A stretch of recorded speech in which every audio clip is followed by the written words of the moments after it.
Hello, everybody, and welcome to Keeping You Company, the podcast where Rukumania and I ramble on about topics that we find interesting. Um, Firstly, to learn more things about each other and each other's cultures, and to keep transatlantic relations very strong, of course, and hopefully to keep you company while we're doing so. Hello, Uruk, how are you doing?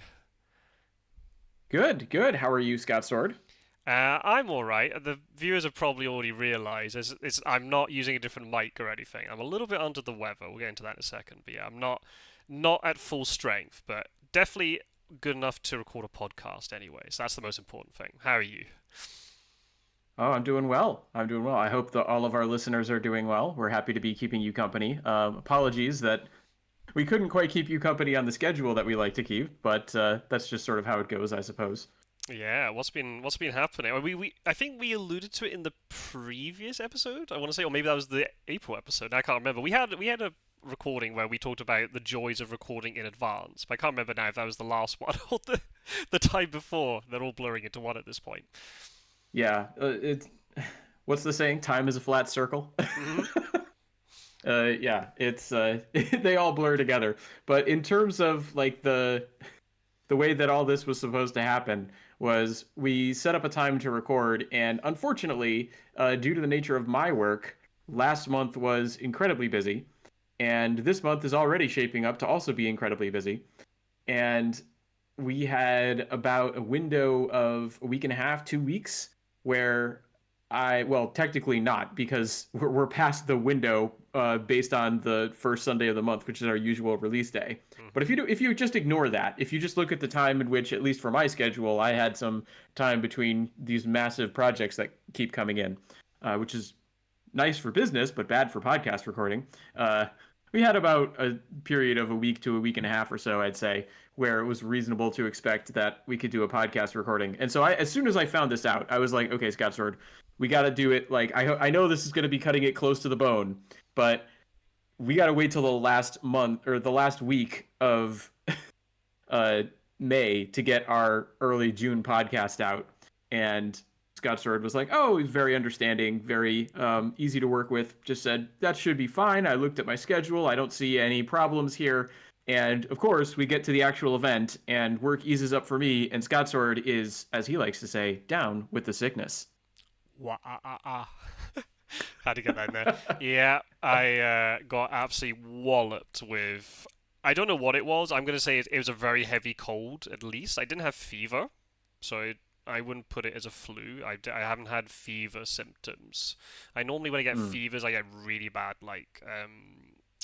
oh, what do you call it? I get like very sensitive skin on my Mm-hmm. back, Oh and wow. like almost like cold shivers down my back. Oh And, yeah. and as soon as I feel them, I know I've got a fever, even if the Mm-hmm. thermometer says otherwise.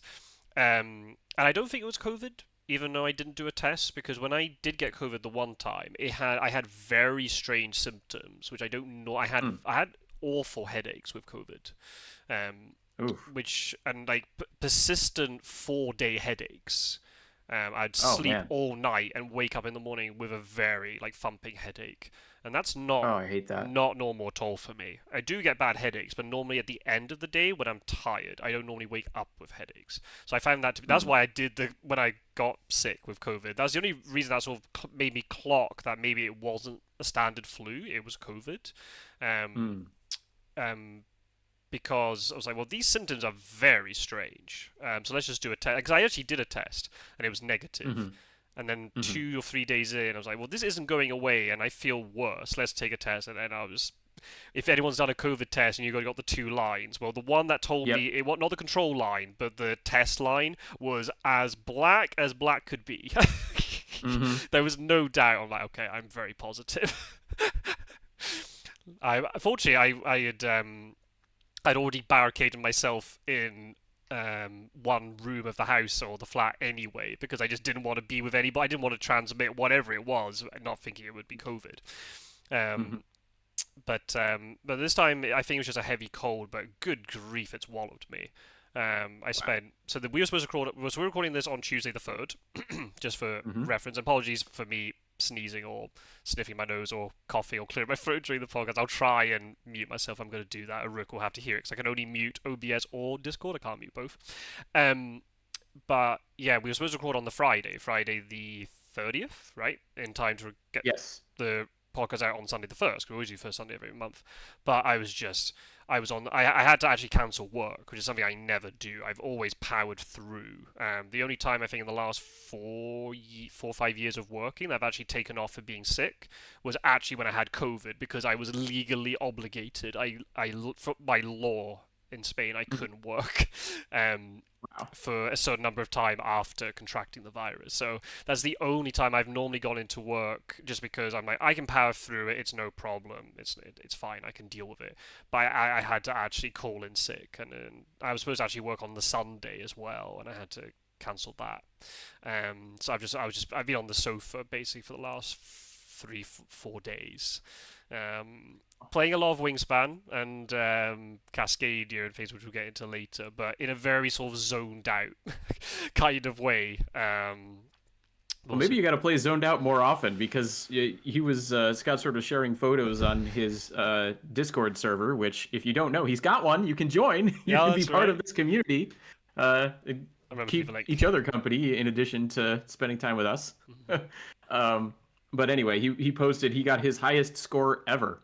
in What was Wingspan. it? 150 something? It was eye Oh, popping. oh, 162, I think it was. It was over Oh man. 160. I mean, there'll be people out there who'll be like, "Oh, I've got better than that." But I mean, everyone who watching my Wingspan videos, you know that I really struggle to pass the 140 point mark. And then for some reason in this game, I blew straight past it, and all the way to 100. I mean, it wasn't a 1v1. It was a four-player game, and there was quite a lot Mm. of co-op going on. There's one player in particular who just kept throwing resources at me because they didn't want the Ah, resources to go to other people. And I was just like, cool, I don't need to lay eggs or take food ever in this game. I can just play birds and run my wetland. Thank you very much. And it was nice. great. And I just had a really nice combo of different stuff. So it's a very different vibe. And it's something I was saying actually, I want to record maybe once the tour. We'll talk about it later on, but the tournament I'm currently playing it, once that's done, I might actually Hmm. switch a little bit and do a little bit more multiplayer recordings just to provide a slightly different vibe and show off a different aspect of the Interesting. games. I know a lot of people play the multiplayer and it's a really good sort of vibe and there's a lot of banter in that mode. It's not as cutthroat as the Hmm. 1v1s. Kind of similar to Fear of Dracula in that way, but also then to show off there are certain birds which are better in multiplayer than in 1v1. So I've been playing Aha. quite a lot of Wingspan just because I didn't have to commit any time to it. I wasn't obviously recording anything. I wasn't streaming or anything. I had no energy to stream. Hmm. Even last night, I did Roller Coaster Tycoon as normal, and oh my days, the brain fog was real. I just Uh, couldn't keep a coherent thought together. I told them, right, I'm actually gonna change my stream schedule. I'm gonna actually try and stream almost every weekday night, but have a very fixed timetable of what I'm gonna have on each day because at the moment it's a hmm. bit chaotic with stuff. And it took me about half an hour to explain all that because I just kept getting interrupted, Oh or I man. just couldn't. I lost my train of thought about 10 times. It's just mental. So yeah, the brain fog has been real. So I'm getting rid of the cold symptoms now, but I was very lethargic today and very sort of brain foggy. I can't concentrate on written work very much. But we're taking it Ugh. easy. So hopefully we're on the mend. So yeah, apologies Hopefully. everybody. We Yeah, missed it by a it's week. not just Wingspan you're killing it in. You alluded just a second ago to the Fury of Dracula tournament. You also got an impressive win there. Oh, well, yeah, I had to play Just that a couple of nights ago. Yeah, when I was still. yeah, I just finished watching your perspective and Oh, it was really funny. Towards the end of the video, you have this moment where I think you're just flush with the thrill of victory and you're like, "I think I'm getting better." And then immediately you start coughing. yeah, yeah, And then you're like, oh boy, it's so hot in here. It's like you can see this brief moment where like the endorphins kick in and everything's fine. It's great because you just won the game. And then reality just crashes in on Scott's sword. right. Very short-lived. Yeah, Yeah. yeah. Because also that's the other thing. We've had a heat wave pass through here.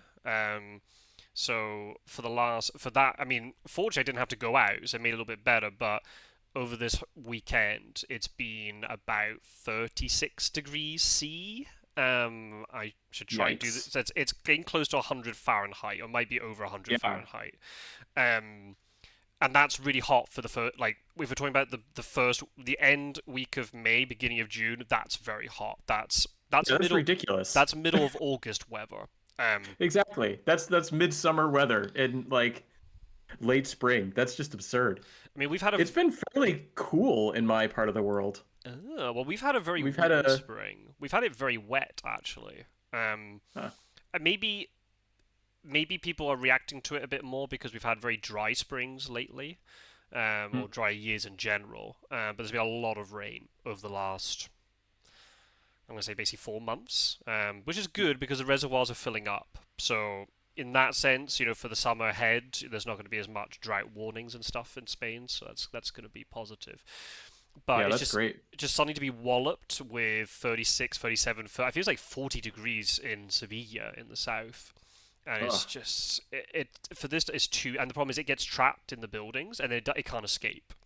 Right. Um, Oh, that's the worst. Yeah, it's actually, if you look at the time of day that things get hottest, if you go by the external temperature, things start to like really cool down towards the evening. If you're inside a building, that's when they're at their hottest. They yeah, just heat up like right at the end of the day because all the heat gets trapped inside the buildings. right. And then once everybody starts cooking and all this sort of thing, and I was looking, I've got like a thermometer or like a thermostat in the lounge, and Hmm. as I was sitting on the sofa playing Wingspan or whatever, and I was looking across at it, and I'd see it going up like 25, 26 inside.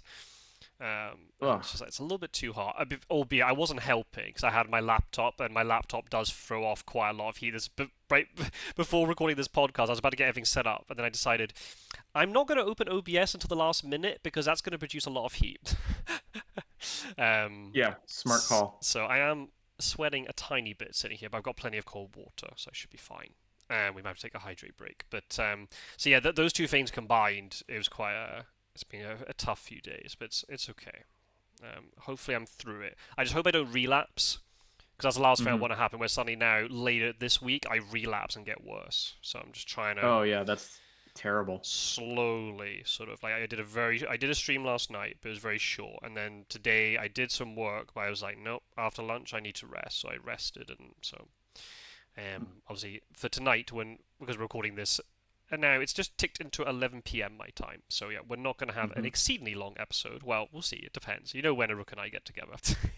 Yeah. Time flies, but that's okay. So especially we haven't talked for about a month. But yeah, obviously Yes. talking about Fear of Dracula. By the time I guess you see this episode, then the match that you were just referring to, I guess, is even further into the It'll have past been because played. Yeah. yeah, because we've got so yeah, for spoilers, I guess we're in the final of the Duos and Dark Calls tournament. We had the league phase, and then we had the top four teams went into a semi-final best of three, and then the two teams that were victorious from that went into the final best of three. And my team are in the final, and Yep. we had to do a tiebreaker. My teammate unfortunately lost his game, but by only 1 point of influence, so extremely close to victory. So close. And then I had to then play second, and I got the win to force the tiebreak. Um, so yeah, I'll be playing in the tiebreaker against fellow admin and also friend of the community and the podcast, Snuffleupagus. Um, Indeed. this Who's Saturday been putting coming. up a great showing for the Cagliari Carbonara special. Absolutely. Yeah. Definitely. Very good addition to the community, not in terms of just obviously being admin, but also in terms of a player who's really improved a lot during his time in the community so far. He's been in the community for about 18 months now, Hmm. and going from strength to strength. It's going to be a tough game. There's quite a lot of sort of strategic decisions from our side in terms of do I play the tiebreaker or does Gio play the tiebreaker? Because Gio's been playing very well this tournament. He's won more than me.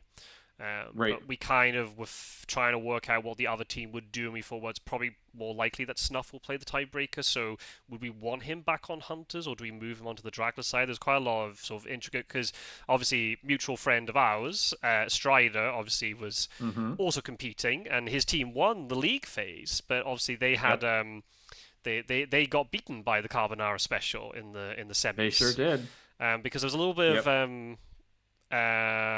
interesting decision making in terms of because the way it worked is that the better team from the league phase was able to decide if they what roles they wanted Hmm. to play, or they deferred the decision over to the other side and so on. There's a bit of an interesting strategy where Pizza was normally playing Hunters in the league phase and Strider was playing Dracula most of the time, but then Hmm. in the semi final they end up switching. Yep. And it didn't quite work out for them. It did not. They tried it, but it did not end up working out. Yeah. There was a tiebreaker, but There was a tiebreaker in every single one of the matches for the uh, playoffs. yeah, that's right. In both It semi-finals was and now with the finals, yeah, there's a tiebreaker. Yeah. every single determiner match Hmm. after the league has needed a tiebreak, which I think just shows how incredibly competitive and close the Fury of Dracula community is at this point. Yeah, and anybody can kind of be anybody at this point. I mean, that's the way I'm kind of going into it, where maybe statistically, I would say Snuff is on his slightly weaker role for the tie break, and that's kind of the way we've engineered it a little bit. But Mm. Snuff beat me with the same role configuration in the league phase. So Yep. and I know that Snuff is very capable of beating me. So yeah, the Mm-hmm. whole tournament just comes down to one game. Yep. um, and Yep. Much to Strider's chagrin. yes, yeah, he's not I'll best. never forget. I'll never forget how when he first joined the community, he would talk about, what is all this league nonsense? What do you mean there's no final? There has to be a playoff. We need a double elimination tournament. What's going on? And And then now, yeah, as soon as he found out he's winning the league, he's like, "Oh, we don't need this playoff phase. Let's get rid of it. The winner of the league should just be the winner to take it all. We played every team, so this is clearly the most legitimate result." oh, how the tables have turned. Indeed. The chickens have come home to roost. Um, it does make it a bit more unpredictable. But I mean, the top teams gain an advantage for the knock. It's same with the League of Dracula, right? Even though it did end up the top two were in the final in the end. You look in the first round of that knockout part of the tournament, and all the top seeds got knocked out.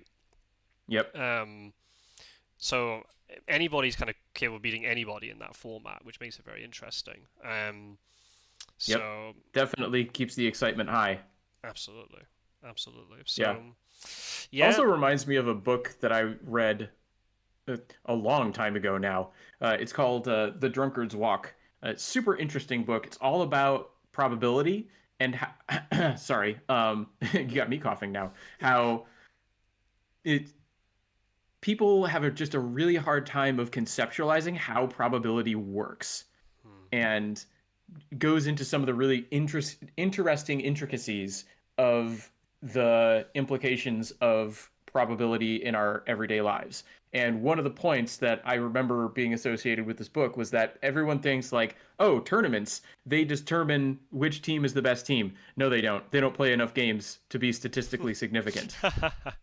It's not even close. And people will talk about baseball, which Scott sort of know. You don't necessarily know the most about baseball, but baseball will have like a World Series of games where the two teams that are like at the top of the league. Frankly, I don't know that much about baseball, so I might be spreading a little bit of misinformation myself. But I know for a fact that the two teams that compete for the big title at the end of a season, they don't play just one game against each other. They play to a best out of like best 4 out of 7 or something like that. Mm-hmm. So people say, "Oh, well, baseball, like statistically, no." In this book, they break down like if you really want to take like luck out of the equation and determine which team is better, they would literally need to play hundreds of games Right, right. in the same field, right, with the same players. They'd have to freeze them in time so their physical condition couldn't change. It's just like completely impossible. The idea that you're gonna find the best team through a knockout competition. That's just not how it happens. Right. I just the way it's probably the way it is like you are the best in that very very niche one case game that you play against the other opponent or whatever, and you manage to get the better of them. So you've knocked even if you're statistically the better player, you could easily get knocked out because circumstances don't go your way. This is why I prefer a league phase because Mm-hmm. um even if you have a couple of games where especially from a board game perspective, if the RNG doesn't go in your favor, law of Mm-hmm. averages should be that over enough games, Mm-hmm. your position in the league should more or less reflect your relative skill. Mm-hmm. Whereas in if it's like a best of one knockout game, oh, it's a coin flip. Yeah. Anything can happen. Yep. Or even in a best of three is not really good enough. I mean, take between the two, like me or Pizza Wizard, right, from the Hmm. last league. Can we honestly say that Pizza Wizard is a I'm better than Pizza Wizard just because I won? I was better on that very specific game. Across Hmm. the league phase, he was better than me, but by one win. And then same in the very first league, right? I Hmm. I was the winner, but if you look at the difference between myself and Warcraft, it came down to like a few IDS points. That's essentially nothing. Yeah. You had the same win-loss record. Yeah. Right, it's essentially nothing across Hmm. those, and that's only like six. So that's the thing. That's why I like the league phase, because um, you need to just try and find that perfect balance of just enough games that you Hmm. feel like you should get the run. If things go against you one game, you'll be able to get some other games going your way, and then more or less the league will settle in terms of. And when you look at the table, you can kind of go, yeah, that seems kind of right based upon skill level. Hmm. Whereas elimination is just goodness knows what Yeah. could happen. I mean, I've done it Yeah. even for Wingspan. I'm in a tournament at the moment, which is ironically that you mentioned baseball. It's called Major League Wingspan. So it's all based off the baseball system Hmm. with divisions and leagues. I don't understand it, but I'm just going with the flow. But it's the same. Like I'm beating people who are in much 100 elo above me. Hmm. So they're in much better form than me. But in a one-off game, I can just suddenly beat them. But then there are loads of people who are really struggling and losing lots of their games, and their elo is maybe 100 or more below me, and they're beating me. And it Hmm. doesn't really make sense, which is if the conditions are right, anybody can beat anybody. But it's just Right. with experience and skill, you can push a lot of the probability then in your favor. Um, Right. but yeah, it's Yeah, but I mean, it's sort of like you're saying, right? It's like even if you're, maybe if you go into a game that you have an 80% chance of winning, right? Maybe in the final, hmm, it's one of those 20% cases and you lose. right, right, yeah. Yeah. And then you see it too with like something like football, like where you have like the elimination. Like there's a tournament called the Champions League, or even Hmm. like the FA Cup, which is like the start classic like knockout cup competition in England.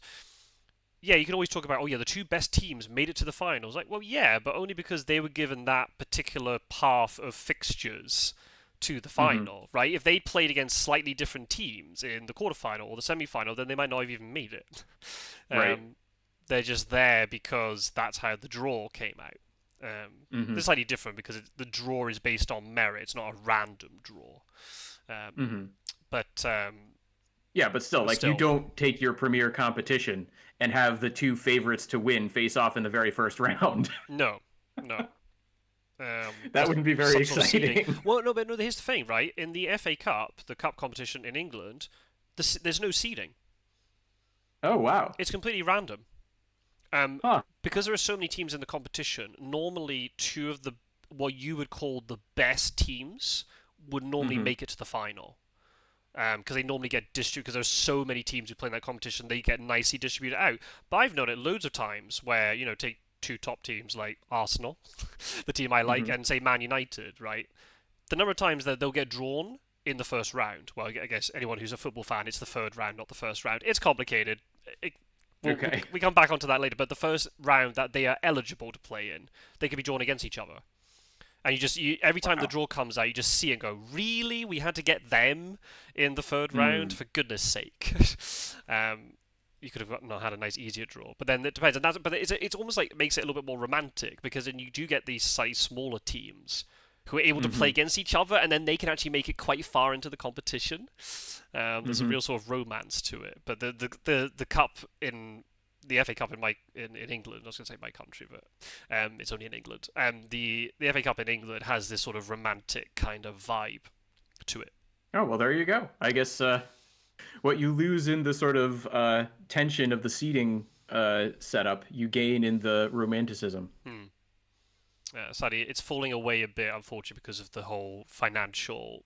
The FA Cup is very small fry financially compared to like the league, the top league. I We see. can talk about this in another podcast. But it's kind of because we do have sports on the list to talk about. But it's Yeah. just the financial sort of um, structure of the English football league is it's a very strange situation where the top league is almost like this weird super league that has so much more financial power over the rest of the league system. It's very weird. But the thing you do get with the FA Huh. Cup is really cool is when you get like a really small team, like a team who's maybe in well, the fourth division, say the third or fourth Okay. division, or maybe even a fifth division team, and then they get drawn against a team that's in the top league, they Mm-hmm. jump for joy, which doesn't make Mm-hmm. sense. You think, why? You're going to get eliminated from the competition. They Yeah. don't care because for that one match, they're going to get so much revenue, especially if they go to the other stadium or if they get like TV rights for the match. They'll gain so much revenue. They might gain a year's worth of revenue in one game. Oh, wow. Um, so yeah, you see it every time they say, "Oh, this non-league team is playing against I don't know Chelsea or whatever," and they're just celebrating that Chelsea or Arsenal, or whoever, going to come down to their ground and play them and all this sort of thing, even though they're probably going to lose.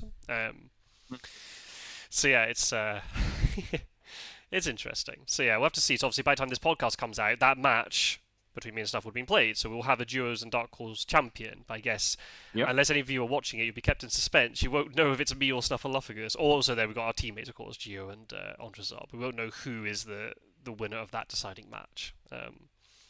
Yeah, and we may not remember the next time we sit down to Well, record a that's podcast. So definitely true. if you only listen to Keeping You Company, maybe you'll just be in suspense on that front forever. Mm.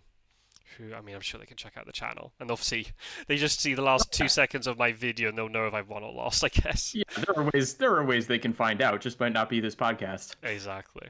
Exactly. It'll be interesting. By the way, I haven't practiced much during the tournament, just because I've just been so obsessed with my own streaming stuff, and then playing a lot of Wingspan. So the tournament Yep. I'm in at the moment is quite a commitment. It's double or triple the number of games you would normally want to play per week. Normally it's like 2 or 3 games per week, but this Hmm. one it's 6 games per week. Yeah, you told me that, and I was just like, how? And each game lasts about I don't know 40 minutes ish. That's So absurd. it is a lot. You can sneak games in free time, which you know the number of times like I've done quite a lot of games not recording. That's also been kind of nice Hmm. actually, not having to record every game because I can just say right, I'm gonna eat lunch right now and I'm gonna play a game at the same time. I'm just Hmm. doing two birds with one stone a little bit. I'm not having to worry about commentators. I don't care if I'm eating or whatever. Um, but I've played quite a lot of the games in advance because I just want to get them. Oh, but there's some people who've already finished after 2 weeks, so Wow. they played like 50 games per week. It's mental. That's that's unbelievable to me. Like just playing at the pace that they require you to play at is like 4 hours a week, Yeah. right? If each game is about 40 minutes. That's 30, I 40 can't minutes, even yeah. imagine that. The people in the Wasteland community are very dedicated, and when they sign up, they know what. And I think because it's a little bit more than Fear of Dracula, but because the games are shorter, you can kind of squeeze them in at Hmm. certain times during the day. Whereas Fear of Dracula, it's bulkier in one go, so you have to Right. really sort of Yeah, you sort of portion have off a to set lot of time. aside, Yeah. yeah, an hour and a half for a Fury of Dracula game. Actually, now that I think about it, right, if you're playing six 40-minute games, right, so 4 hours in this one, as opposed to 2 hour-and-a-half games, so that's 3 hours for Fury of Dracula. I mean, that's still more for this one, for the Wingspan one, but not by much, right? No. Maybe by a difference of one Fury of Dracula game a week, but I mean, whew, And also, that's still a huge commitment for me. like the Fear of Dracula app, it's on mobile and tablet and that. So I think maybe quite a lot of people might play it on the go. And I do notice it's on Hmm. as when I'm the only condition of the tournament is you have to have the game and all of the necessary expansions on your main device. But you can sign up on your main device, but then you can just ask, can you send it to a different name? And what happens is it'll be they'll have a separate like mobile account or something. So Aha. some of them will play on the go a little bit, and they'll tell the tournament organizers I'm playing under a different name and Hmm. stuff, so that they can make sure it all gets matched up and things. I think that's how they do it. That's for I think unless you have to play it on your main account. I'm not sure actually. I need to have a look. But I think it might be possible to do it. Maybe a lot of people have mobile as their main device, so they can do it a little bit more on Yeah, the go. maybe. Um, so yeah, I'm about. obviously the problem is on YouTube there's a lag because I'm kind of only putting up one video every 2 or 3 days, just so it Hmm. doesn't bombard everybody, and also to spread out my content, so it keeps going for longer. But I think I've played about 2/3. I think I've got about eight. I think I've got 8 left. Wow. So I'm making good pace. So it means then if I can get most of them done this week, so by the time this podcast comes out, I should have played the vast majority of those 30. So around 27, 28. Then it means then next week I can then just focus mostly on streaming and restructuring things and whatever. But yeah, it's good. I'm enjoying it as Cool. much as it can. The RNG can frustrate me. It's a lot more luck Yeah. based than Fear of Dracula, which can be a bit annoying. But Hmm. it's okay. I enjoy it, and the community is lovely. So it's been Yeah. great. I'm certainly enjoying your Wingspan videos. I see, because you're always commenting. Yep. Very dedicated. I've been uh, checking out your old Hunt series, and now you're like on episode 21, 22 as of Yep. the time of 21 recording. just came out. I've got 22 in the works. Yep. Oh, excited! It probably will be out by the time this podcast is out. Oh, probably. Because it's coming out. Yeah, Oh. it's going to come out on Thursday. So 22 by the time this comes out. Exciting. I'd skipped through some. I wanted to watch along and like really get into the story, but just there's just not enough Yeah. time in the day. So I was like, I was when I was sitting on the sofa, I was like, right, let's watch a little bit of a Rook. And the first thing I don't know what was going on, where we were in the story, but the thing I noticed was you had switched from a chain to a massive hammer, and I was like, when did this Yes. change into four? That was the first thing that immediately struck me. So just you running around with this giant hammer. Then I was watching before this podcast. I was watching somebody doing some Dark Souls, and they too had a massive hammer, Mhm. comically large hammer, just running around. Loved it. Yeah, the hammers get even bigger in the Souls games, but the Bloodborne one is nothing to be sneezed at. No, you do a lot of Yeah, damage with I that. in the old Hunt playthrough, I'm trying to experiment with a bunch of different weapons. Uh, Mm. so I started out. I've actually switched weapons. I think maybe 3 or 4 times. Bloodborne doesn't have as many weapons as the Souls games do, but each weapon has a larger move set, and each weapon also has 2 different forms. So it's kind of an interesting setup, and it totally changes your experience of engaging with the game, like what sort of weapon you want to go for.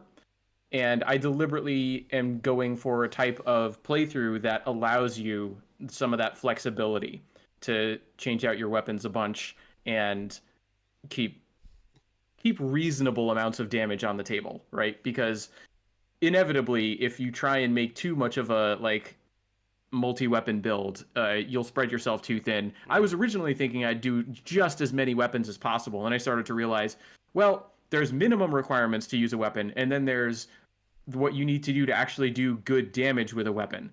And I can meet a bunch of the minimum requirements, but I don't know if I'll be able to do good damage with all of them. And there's a lot of complications when it comes into like the way that I'm able to use a bunch of weapons with the way that I'm building my character is I haven't really gotten to it yet. It sort of comes on very late, but I'm buffing my stat that's called Arcane, and there are some weapons where you can convert all their damage from physical damage to some type of arcane damage, and that's how you get access to a bunch of these different weapons.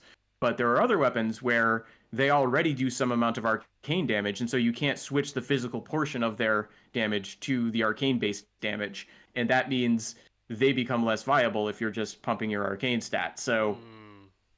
I've decided, well, we're just going to kind of go with the flow, see what weapons I can get to work. I'm going to try and experiment and use as many different types of weapons as I can. I sort of got my eye on one weapon for one set of damage, another weapon for another set of damage, and then a wide array of tools that do like spell-like effects that I'm going to be trying to go for. But yeah, if you jump to one of the episodes where I've switched to the hammer, then yeah, that'll be a big change from the threaded cane that I started the series with. Mm-hmm. Yeah, you're just running around whipping all. There was a one that I really like. It was a really early episode. It made me laugh so much. The dog that glitch, or the wolf that like glitched through the cage, and you Yes. just lost your Yeah, mind the at it. whooping dog. Loved it. Yeah. Oh man, I found that so funny. Oh Yep. dear. That's also the fun thing about playing 1.00. They have changed the game in a number of ways, and a lot of ways made it better. And so I'll run into these glitches and be like, oh, I wasn't expecting that to happen. In the episode that I'm working on now, I guess it'll be out by the time this video comes up. But episode 22, I go and I take on these enemies, and I use this strategy that I found out like way later in my time playing Bloodborne. And what you can do is you can sneak up on these enemies and you can throw poison knives at them until they get poisoned, and then just let poison do a bunch of your work for you and jump down and finish them off. And I was like, all right, so I'm just gonna go and poison these enemies, and the enemies just would not get poisoned.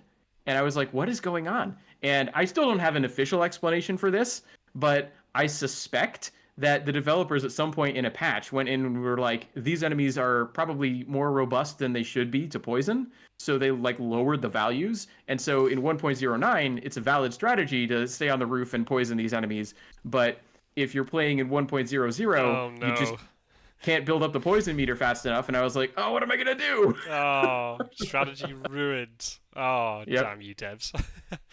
Yep. Oh, that's awesome. It must be. Yeah. It must be But quite tough. what's really cool, right? Because of the way that I presented it, right? It sounds like, oh, they made it hard again, right? But Mm, it's actually really nice because if you were playing it in sequence, you would have been unable to poison them. And the devs were like, oh, you know what? You should really be able to poison those guys. Let's make that a valuable thing, right? Which I think is very cool of them. yeah, definitely. Yeah, See that. provided, of course, that my interpretation is even correct. That's just a theory on my part. But Oh, if it is true, I think it's very cool. I'm sure you get somebody leaving comments, either Oh, I'm sure I will. I'm sure confirming or some of the denying that. people, yeah, some of the people who follow my Bloodborne content are even more into it than I am, and just they know the game inside and out. Like I feel like I know Bloodborne pretty darned well, especially when it comes to like text lines and voiced lines. I have a pretty good set of recall for the official English translations and some of the Japanese and what sort of got changed where, and to the point where I can play through the game in Japanese and be like, oh, like, and the official translation did this probably for this reason, right? I can have these extemporaneous comments on the translation as I'm going, even without looking at any sort of reference for the official translation. But people know the game that like just because I'm at that level doesn't mean there aren't people at an even higher level who are watching my playthrough, and I'll get comments from them about various things, and they'll be like, no, like this is actually what's going on here. Hmm. We'll be like, oh wow, You just take I didn't think of that. pull together all of your collective knowledge. It's Yeah, good. it's actually been a lot of fun to have the experience of going through and provide my perspective on the game, and then also hear from everyone else about their perspectives on the game and where we do and don't line up. It's been very fun.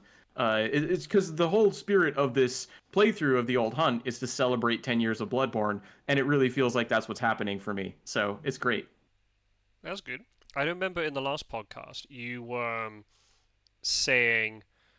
Oh, I literally searched for your channel, but I typed in Bloodborne, and obviously, Oops. unfortunately, Yeah. you're not quite high up in my algorithm to. No, you won't. Yeah, you won't find me anywhere near the big Bloodborne streams or videos. You you said in the previous podcast that you were still trying to grapple a little bit with the format of this series because at Yes. times you're going a little bit too in depth in terms of the Oh, yes. translation side. Have you found now after 20 plus episodes that balance is starting to become a little bit more in a place where you like it? Absolutely. Yeah. I think I have attuned, maybe not perfectly. I think I still have a little bit of work to do, but I have a better sense for what I'm going for, and I have a better sense for what I'm capable of in the moment, and I have a better sense of when I need to just leave well enough alone and not jump in editing as much as I was doing at the beginning. So I think I'm getting a much clearer idea of how this playthrough is going to work, at least on my end. And that's not to say it's set in stone, it could always shift, but at the moment, I'm pretty happy with where it's settled, which is good, because it's been a month and I still have a lot of the game to go, but I feel like I sort of found the groove that I was looking for, where I am going to, like, at the very beginning, I wasn't even sure if I'd be talking about any of this stuff. I thought I'd just be playing the game and giving some extemporaneous thoughts and having fun and not even really talking about the translation or the, like, lore of the game or any of that, like, really in depth stuff. And very, very, very quickly, it became clear that no, I'm going to be talking about the translation. I'm going to be talking about the lore and the story, and I'm going to be talking about what's going on with the characters. And at the very beginning, I wanted to get some of the like developer thoughts on the game from back from 10 years ago, and I feel like I incorporated those pretty well. And at this point in the playthrough, like I sort of run out of the developer angle, and I've embraced, I think, a healthy balance when it comes to translation comments and lore comments. And probably some people wish I would go deeper on the translation and the lore, but it's just not reasonable for this sort of playthrough for me, Right. because there's only so much I can hold in my head at a time.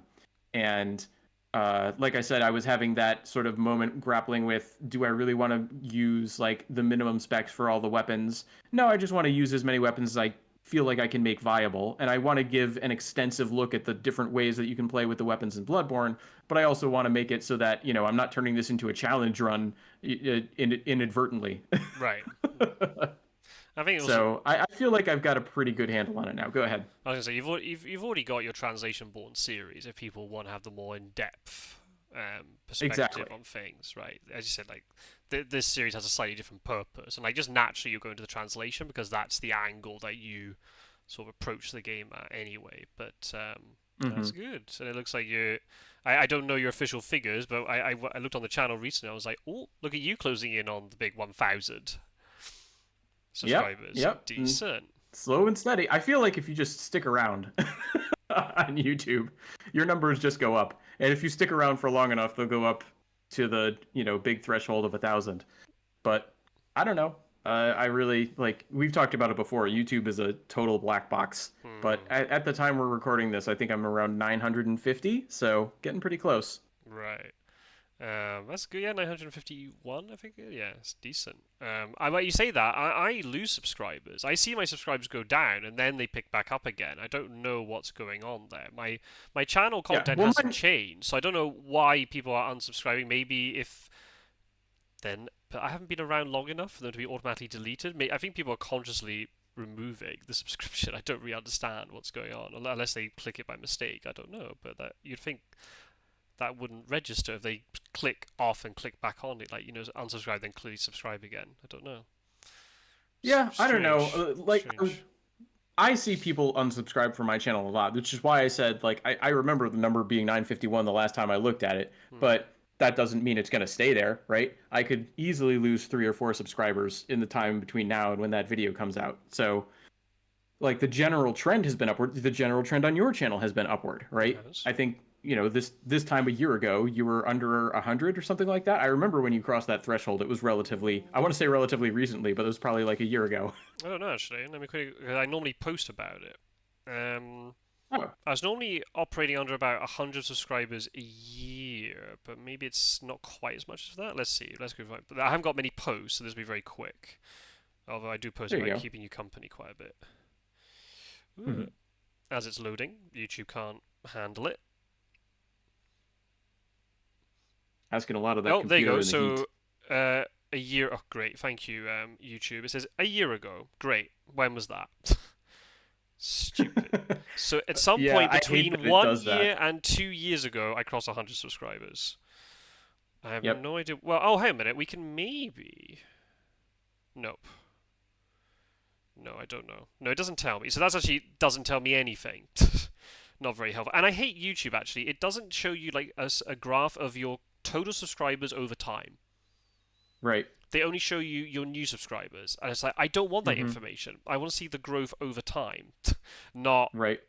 how many subscribers I get per day. That's not what I want. For as much data as YouTube gives you, the data that they do give you doesn't seem like the data that you would want from them. It's kind of funny. Well, it's it But 7 months ago was 200 subscribers. there you go. I'm now on 279. So with this current pace, I'll definitely get 300 within the year of that getting the 200. So the pace is picking up.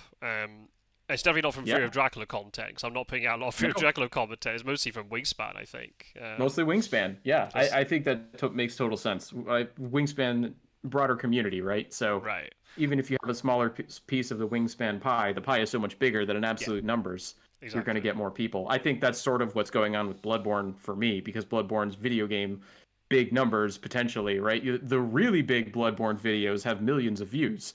And so tiny little creator like me can still get like around 100 on a random let's play Hmm. essentially. Well, especially since you called your first video 10 Years of Bloodborne. That is just like a title that is very algorithm, probably very friendly in terms of. Because Oh a lot of yeah. people will be typing in Bloodborne 10-year anniversary, and that's going to pop up, right? So Yeah. that's a very good. And you can see it with the view count. It's very, Oh very, yeah, very you can healthy. watch the views drop off a cliff. Yeah.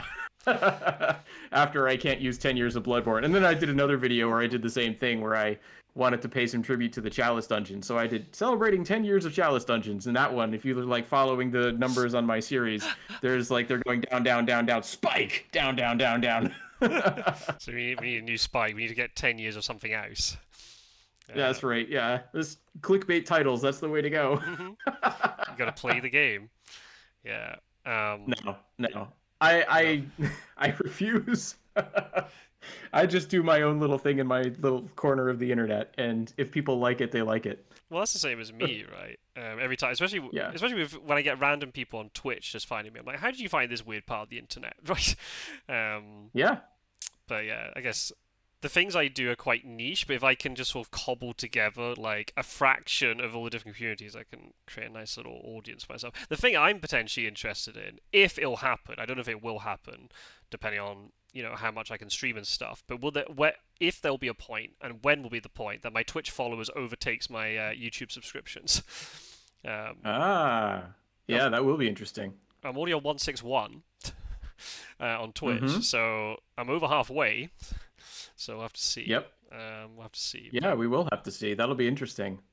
But Yeah, I don't have a Twitch, so I have no idea what that experience is like. All I know is mine, which is, and I feel like my channel's been around for like 8 years now, right? So hmm, some of that has to be people who like found me randomly and way they back haven't when. watched a video of mine in 2 years, and they're going through their subscriptions at some point and they're like, oh, let's just get rid of this guy. I never watch his videos. So I feel like there's probably some level of that going on once you get to be older as a YouTube channel as well. Probably. Yeah. Yeah. Hopefully YouTube doesn't start automatically deleting these subscriptions and things. But I. Oh well. Well. We'll look forward to any additional weapon changes and clickbaity titles. You have to go for the all caps.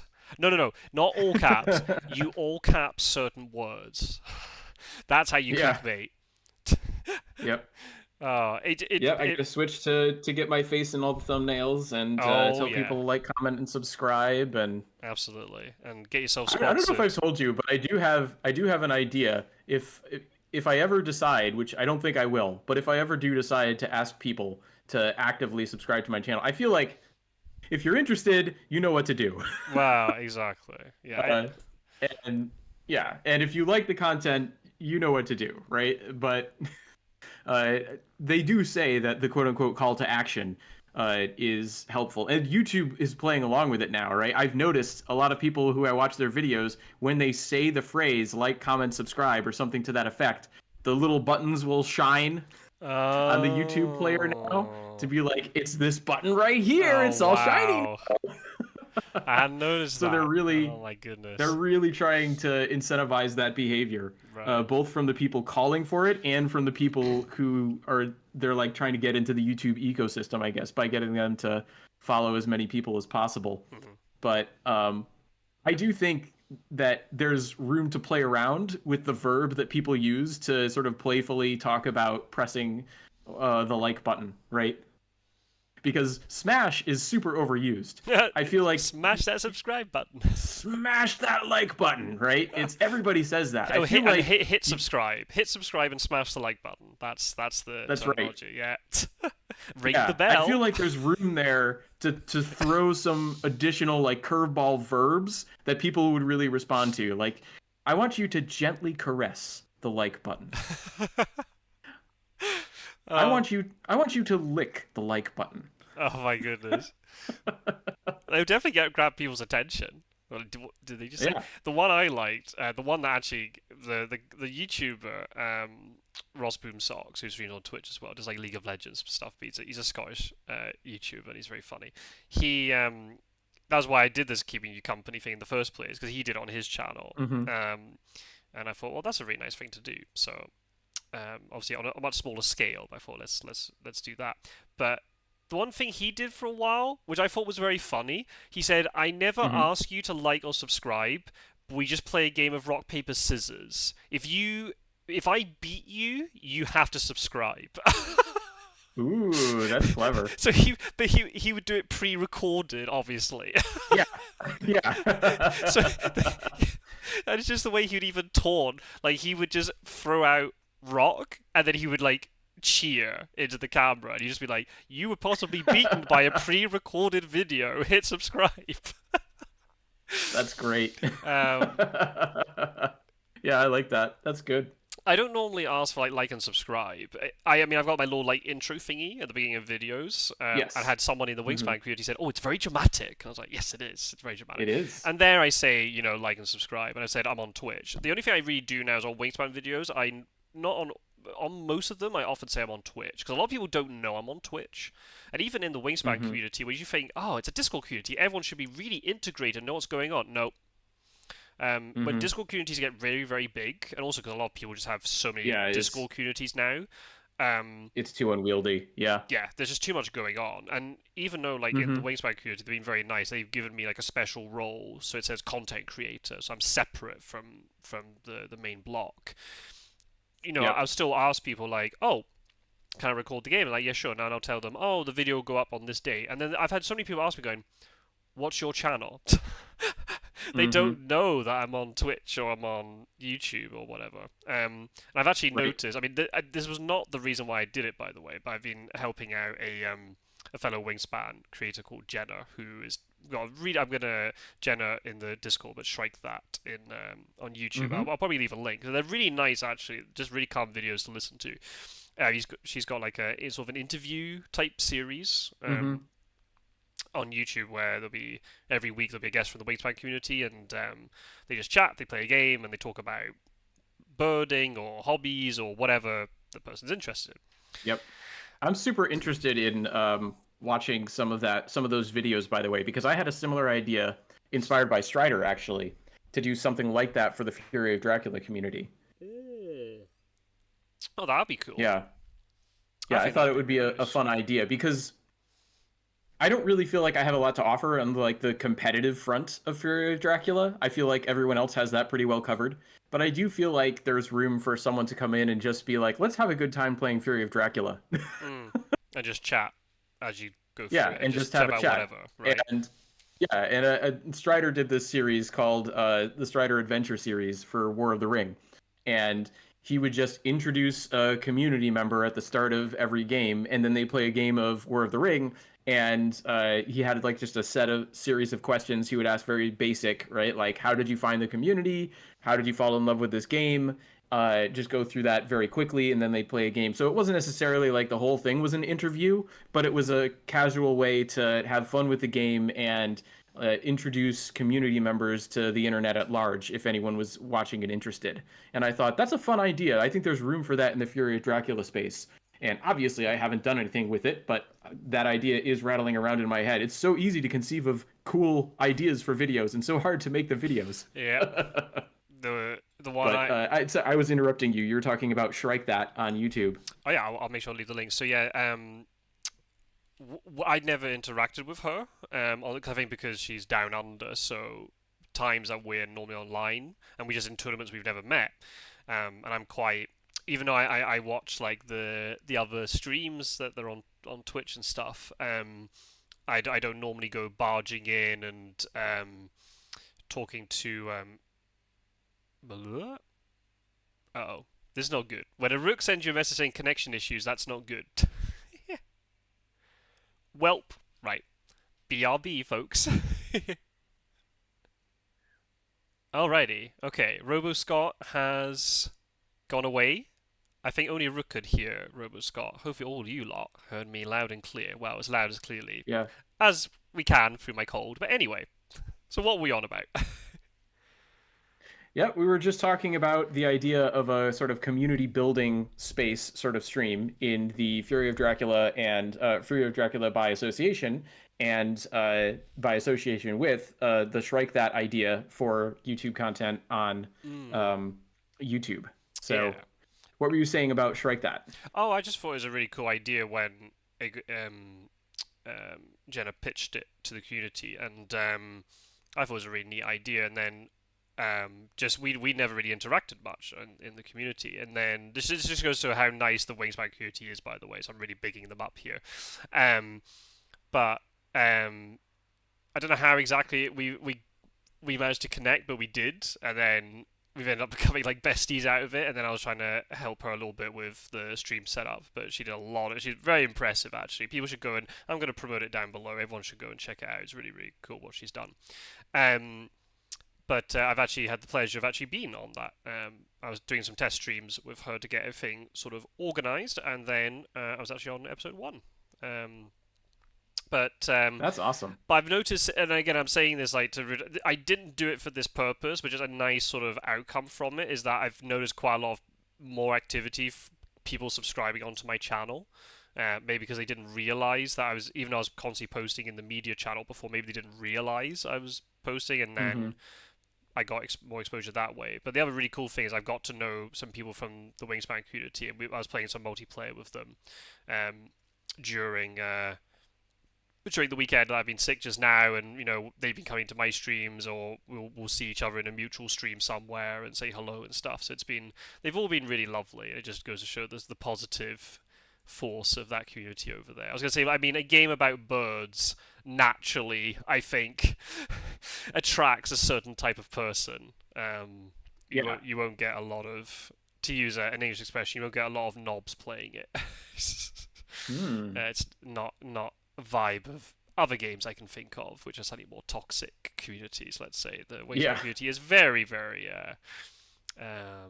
just all round very positive. So it's nice when you get the sort of positive outcomes from it. But just to meet more people and talk. But that's the thing. Like we're talking about how Discord communities can be so, especially if they're quite big, and they can be a bit Mm-hmm. overwhelming. Yeah. And trying to keep track what's going on in them, and also like I'm the type of person who doesn't like barging in. I know some people are really good Mm-hmm. at that. And they see somebody playing a game or whatever, but they're streaming it on Discord, they'll just jump straight into the voice chat and start talking to them. I'm not Oh man. kind of like that, and I don't want to start barging in and into certain people's like groups and things. But now I've got Not to know a only am I few not like people. that, I actively dislike the way that people can have access to what you're doing. You've got this like status thing that always is displaying some version of your availability. I cannot stand that. I was so happy. There was a long time where like so I'm a little older than Scott Sword, so I don't know if you can relate to this, Scott Sword, but when I was growing up, we had AOL Instant Messenger was like the biggest thing in the world. Oh, And I think it's the slightly before my generation, slightly. okay. But I'm aware of And AOL, of course. I'm aware of it. yes. And it was I wonder how much, because America Online is what AOL stands for, so I wonder how much that's outside the US versus inside the US as well. There might be, it might not just be time that separates us on this, Hmm. but certainly when I was in high school, like everybody was on AIM, and it had this feature which Discord now has, where you've got this little like green dot if you're available, and people can just message you, and you can turn on the like do not disturb one, or you can turn on, it'll display a little picture of a like a phone if you're on the phone, right? Like it's got all these little ways that it shows your status to the rest of the world. And I cannot stand that. I like was like, how do I turn this off? I found very quickly found a way to turn that off and left it off, and barely ever talk to anyone because I'm I'm very shy. Hmm. Um, but one thing that I was very happy about was for a long time the internet seemed to be moving far away from that direction, and like you could sort of do it on certain devices. Like I remember when I was setting up the like PlayStation 3 or 4 or something, some of these video game consoles that wanted to become your home entertainment system. And I once they got connected to the internet, they tried to do this same sort of thing. But outside of that, it seemed to me like the internet was moving away from this model of everybody knows your status all the time and instant communication is the preference. And then all of a sudden, Discord blew up and it brought it all back. Hmm. And I was like, no, we were Oh, making so much progress. Why have we been reduced to this? why are we Discord, what are you doing? backtracking? Yeah. I think it's the good thing with Discord is you can turn it off if you like.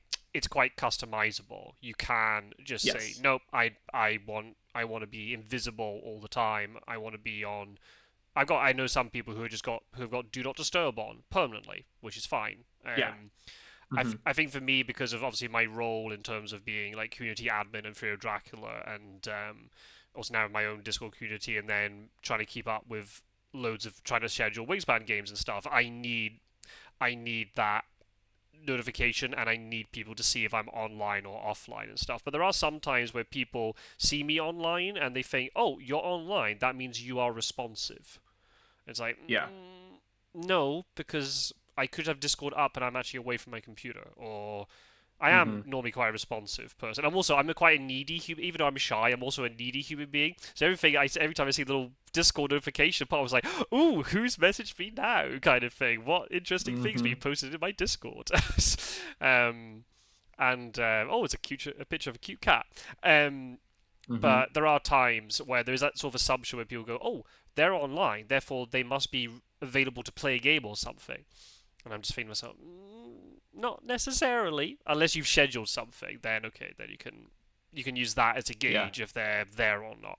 Um, it just Yeah. I used to depends. have Discord on my phone, and then all of a sudden, someone started a call in a group voice chat on Discord that we were in. And even though I wasn't connected to Discord in like any of my devices, including the phone that I have Discord on, it called my like physical phone number. And I was like, all right, I'm no longer having Discord on my phone. It's just gone. So anytime I check Discord now, I'm on the computer. that's probably a group call with like me and Roscoe and Strider. Oh yeah, there aren't that many communities that I'm a part of on Discord, so Yeah. it had to have been one of those ones. It was probably Strider initiated a call at some point, and I was like, my phone should not be ringing for a Discord call. Right, in the bin it goes. Yep. my Goodbye. my toxic trait is seeing that a streamer or a YouTuber or something has a Discord, I join it and then never write anything in it. I don't even read what I'm not as if I'm spying on people. I just look at the community and I don't know any of these people, but I'll just be here in solidarity. Slightly toxic trait of mine, but I think just because I just end up, I want to be involved in other communities, but I think just because I'm just then so much more of my energy goes into my making sure my own Discord is functioning and streaming and Yeah. stuff. Then I got no energy to look. I see 40 notifications from a certain Discord community. I'm like, I'm not trolling through all that lot trying to work out what's going on. The one I hate is when Right. I get notifications of clearly somebody has tagged me in it, but so much chat has happened, I don't know where I am in this Uh, this stream of chat, and I'm just like, okay, yeah. I'm just gonna say I've read it. Mark has read. If you need me, Yeah. contact me directly. Oh, that's funny. Yeah, I Uh, don't use Discord that much, so I haven't had that particular issue, but I can easily imagine that being a problem. oh man, the first time that we connected on Discord, that was been going so out of your comfort zone. It really is. Like I get legitimately anxious every time I get like a notification on Discord. Sometimes I'll leave a message and I'll have to like just walk back and forth in my house for like half an hour to be like, "Oh, I don't know if I should have taken that social engagement step. What a mistake. What a terrible idea." Hey, you gotta. I can't believe I'm saying this as the more introvert, but maybe you're even more on the introvert scale than me. But you gotta. This podcast wouldn't be here if we hadn't communicated on YouTube comments and then on Discord Oh yeah. afterwards. Yeah, good things come out of it. And usually, right? Usually the ultimate outcome is my day is somehow improved, right? So I know this mentally.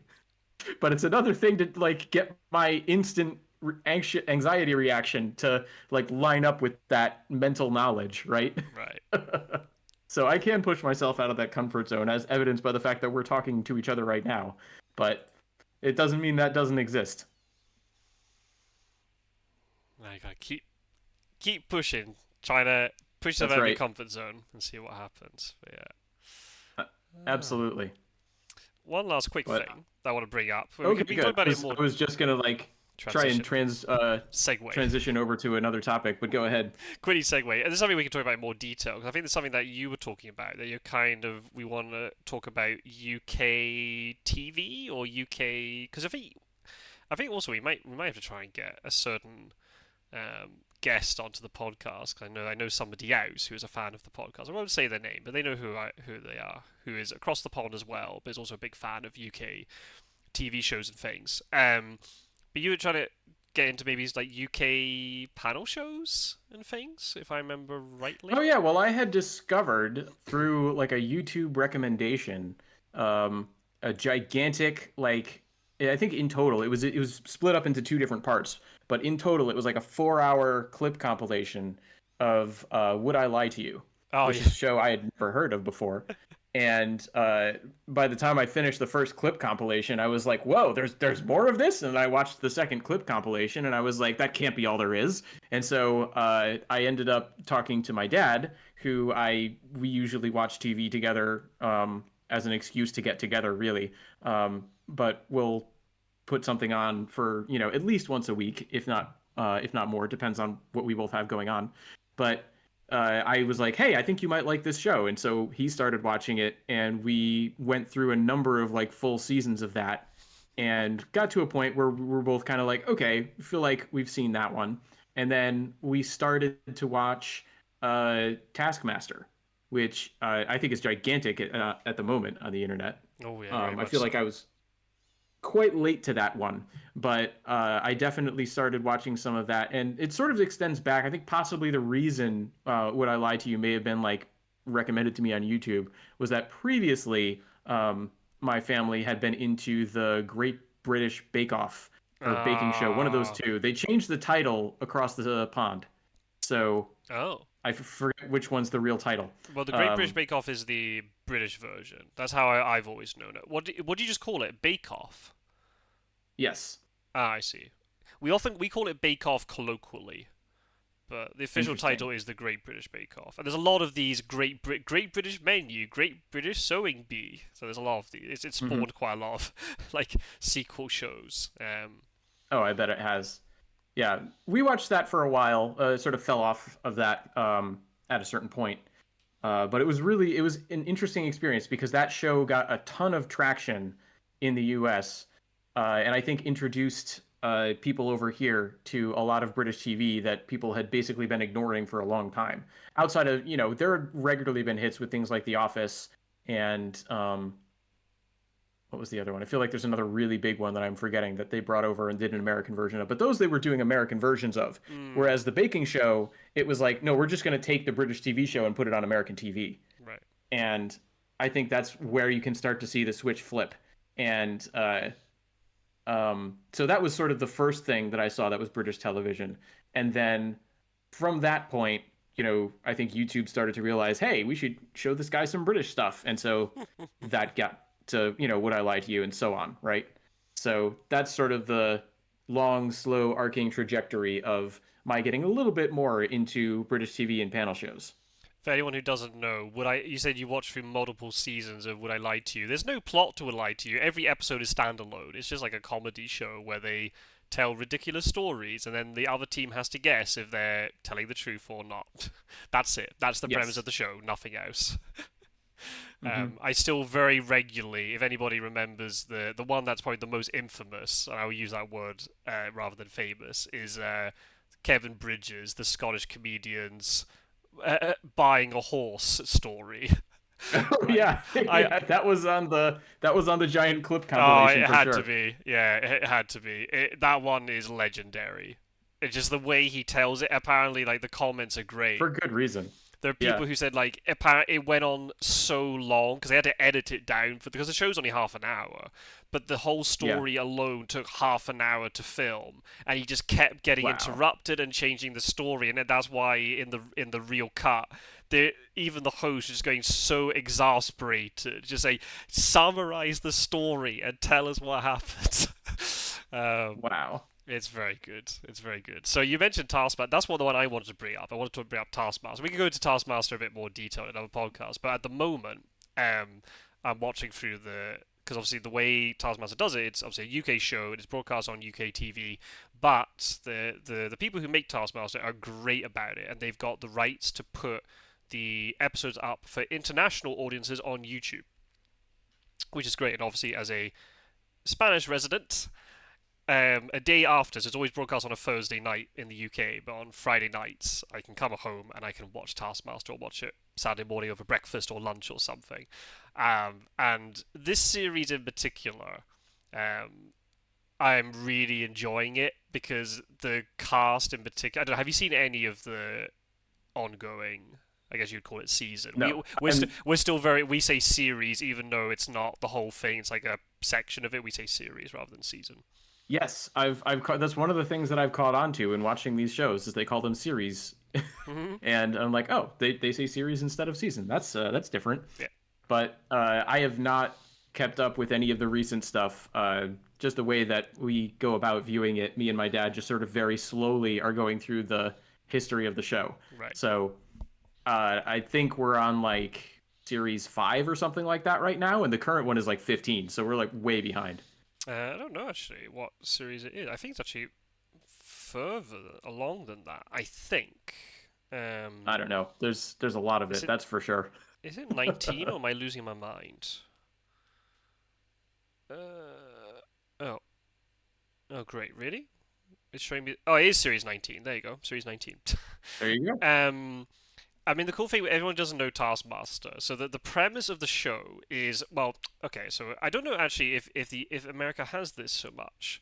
There seems to be a big thing when I watch Americans reacting to these things that they find it quite a novel concept, like the UK panel show, where you have Yeah. normally a group of comedians talking about a certain topic or whatever, and they're normally based upon the news or whatever, or like would I lie to you is based upon the whole lying anecdote story and all that sort of thing.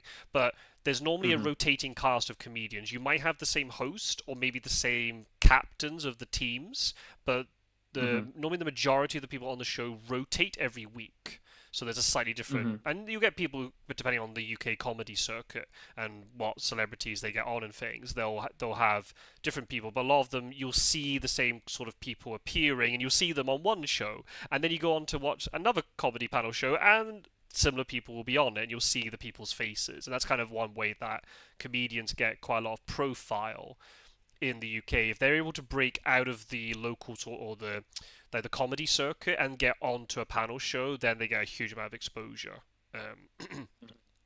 But Taskmaster's a bit different. It's a panel show, but the difference is you've got the same 5 people who are the contestants, and it runs for say 10 episodes. It's 10 episodes a season. Um, so that's a bit different. But the cool thing is you get to know the contestants throughout the series, and you get to learn Hmm. their personality and their traits and things. And the concept of the show is the 5 comedians are set really stupid tasks to do. Sometimes they're just wacky tasks. Sometimes they're very convoluted. Sometimes they're a bit socially embarrassing. It just depends on what the task is. Sometimes they're in pairs Hmm. or in groups. Sometimes they're individual. They do some in the studio, but then a lot of them are pre-recorded. Um, Right. and the way that the comedy comes from here is you don't care so much about the ind because comedy is very subjective, and that's a problem with a lot of Hmm. comedy shows where if you don't like the jokes the comedians are telling, then you can get turned off certain things. But with Taskmaster, they're not trying to out like they're not trying to compete with each other in a comedic sense.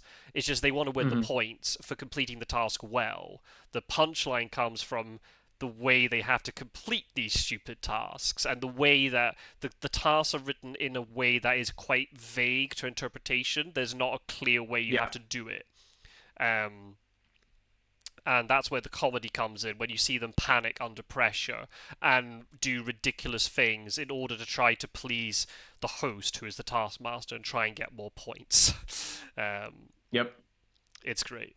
Um, it's just for American audiences. If anybody's listening from across the pond, we've actually got our first American contestant, on the UK Ooh. Taskmaster is I didn't know him beforehand. Actually, out of the current cast, I only knew one of them, who's Rosie Ramsey, and her husband Chris Ramsey competed on it a few seasons ago. But I didn't know any of the others. The American is Jason Mantzoukas. Okay. He apparently, according to his Wikipedia, American actor, comedian, screenwriter. He has been in The League, FX comedy series. All right. He was also in a thing called The Dictator. I don't know if that's a film or it's a film. The Dictator. Sounds like a film. That's probably a remake. There is, well, I guess that's The Great Dictator. There's a very old, like, silent film that's super famous called The Great Dictator. And I was thinking maybe The Dictator was a remake of that, but maybe not. No, You can see how out of touch I am with my own culture. it's a political satire black comedy film. Oh, it's with Baron Cohen, the one who did Bruno and Okay. Borat and all those Yeah. sort of films, right? Yeah, him I know. Yeah. So apparently he's quite a big deal in the States. He was in Brooklyn Nine-Nine, Parks and Recreation. So, he seems to be quite a big deal in the States. Um, Cool. but he apparently he's a huge fan of the show. Like there was actually an Hmm. American version of the Taskmaster show. The assistant and the creator of the show, Alex Horn, he went on to the American version, but they had a different Taskmaster. The main host was Hmm. different. But that kind of they did one season of it, and then it fell flat. It didn't get recommissioned again because the Hmm. format got changed and stuff. But we got an American on, and he was very Jason seemed very keen to. I think from what I understand, he was the one who messaged or got in touch with Taskmaster and said, "Can I be on your show?" And I can easily believe that. he totally gets it. He's there to play the game, not necessarily to. He's there to compete, but in the sense of he wants to play the game and be like Hmm. funny about it, and not just be overly competitive for the sake of being overly competitive. And Hmm. he'll embarrass himself if that if that makes people smile, and it's going to be good for the show. But the entire five of them are just completely off the chain. They're just it's mental.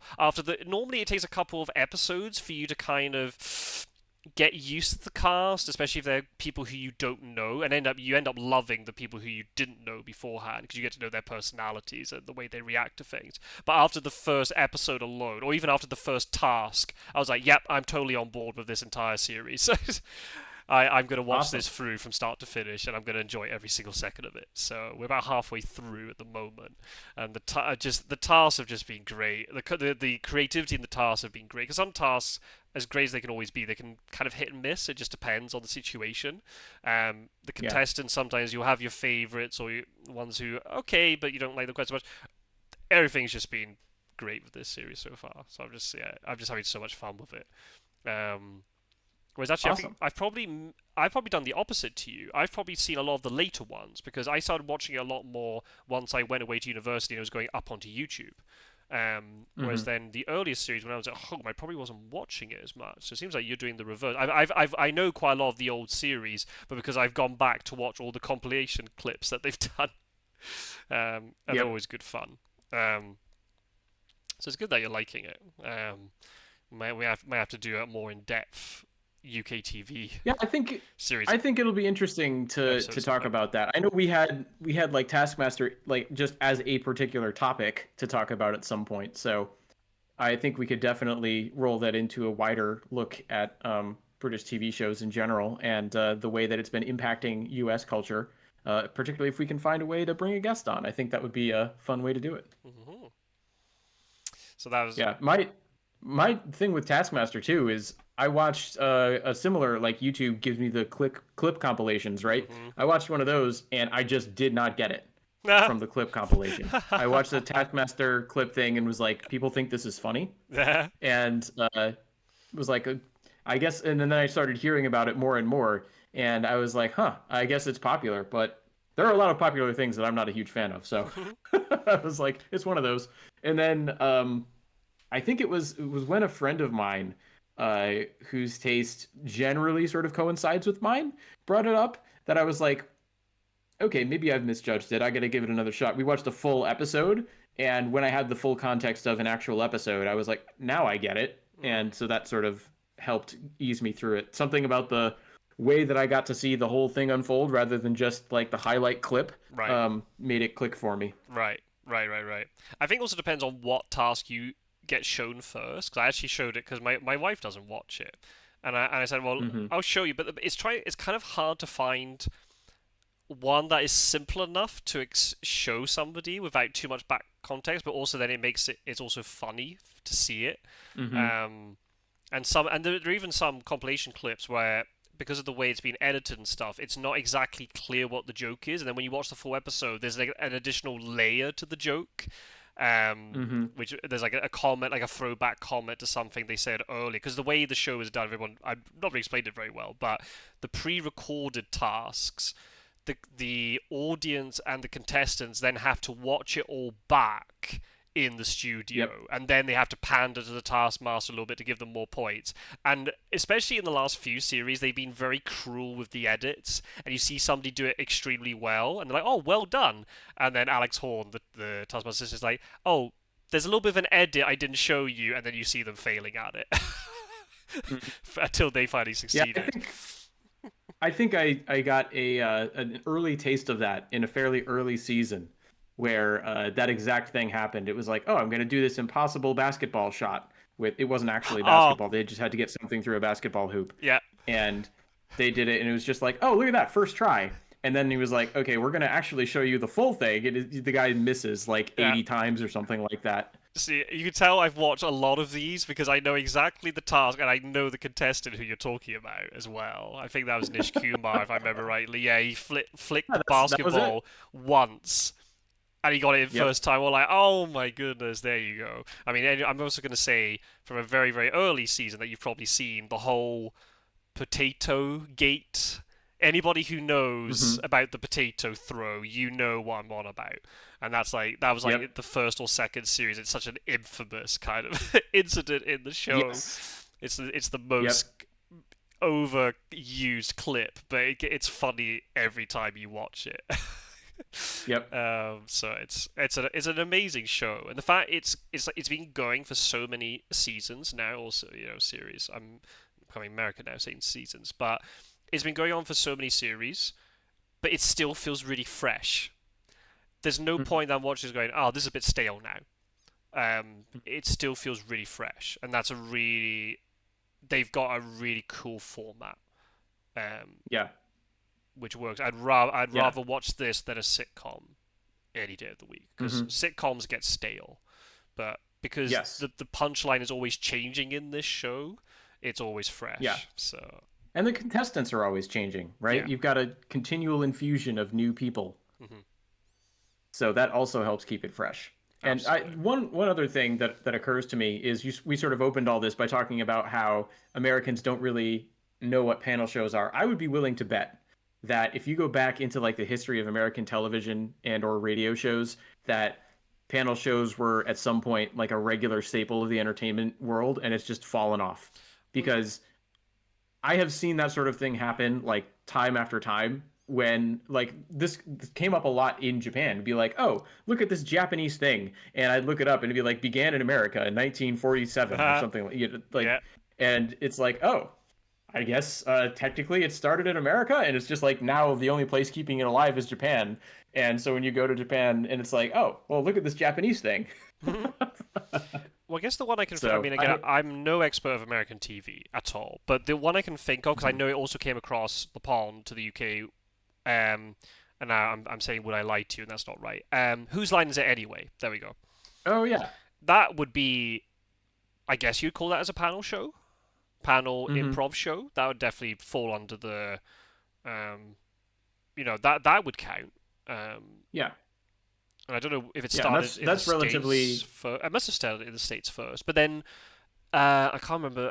Ryan and is it Colin? I think are the two. The two of them definitely came across to do the UK version, but the host changed. Mhm. And that was really popular in the early to mid 2000s. I remember being in primary school and talking about it at school and stuff. Yeah, yeah. I Um, remember when that show was on when I was in like middle school or so. So mm. yeah, so fairly recently in terms of TV history. But yeah, I'd be willing to bet if you go back far enough, like, yeah, panel shows all the time, and then they just sort of died away. Just And culture shifts, right? yep, got more popular elsewhere. I think that would be an interesting sort of historical thing to look up. Like, it's so easy for me to make homework for myself. I can't promise that I'll actually do that if we do a British TV show comedy panel show episode, but that would be an interesting thing to look up at some point. Definitely. If anybody else is more enlightened than us, I'm sure we'll get some comments about it.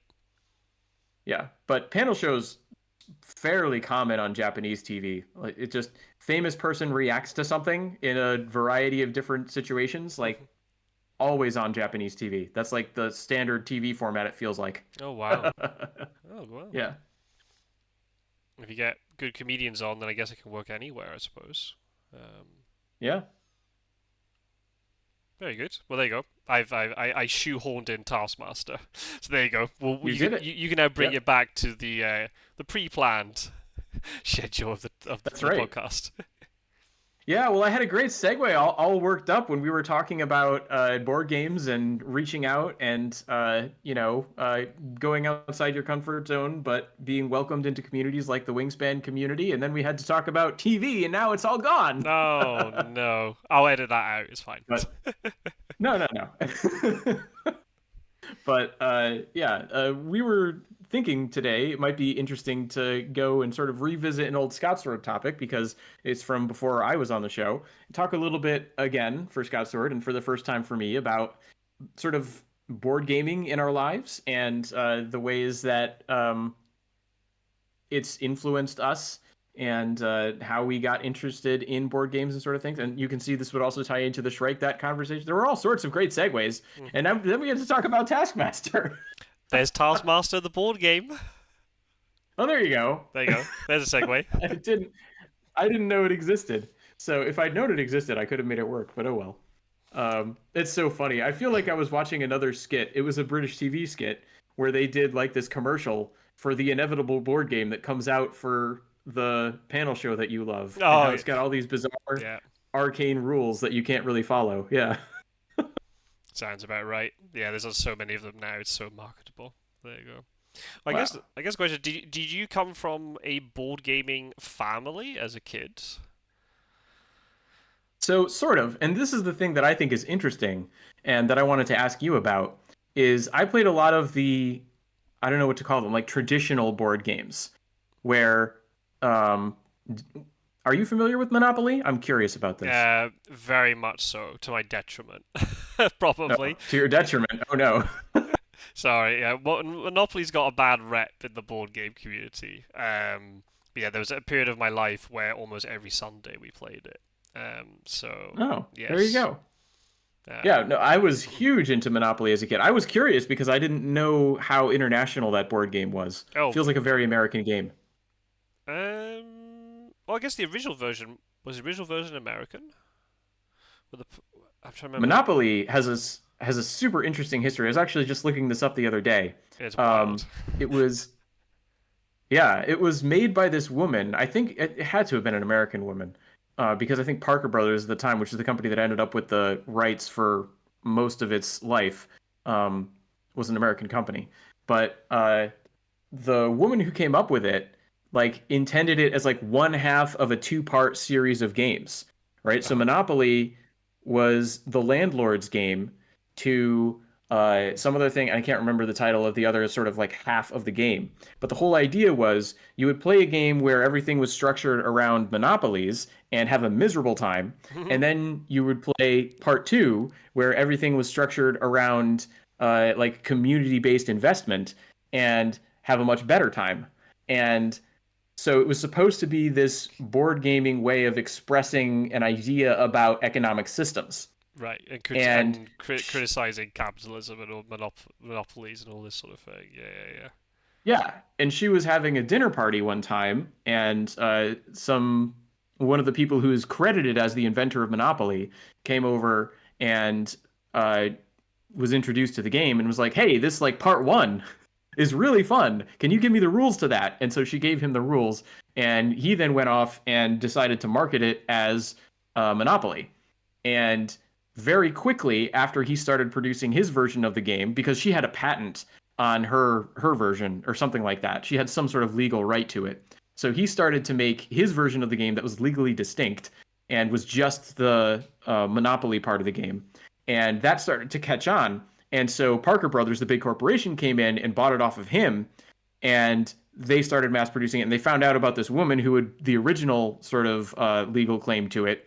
And they came in and they like paid her off like $200-300. It was some like ridiculously low sounding sum. Like I know that, back in the day when this was created, it probably was, you get inflation, right? So it was probably Right. more like an equivalent amount of like maybe $2,000-3,000 as opposed to 200-300.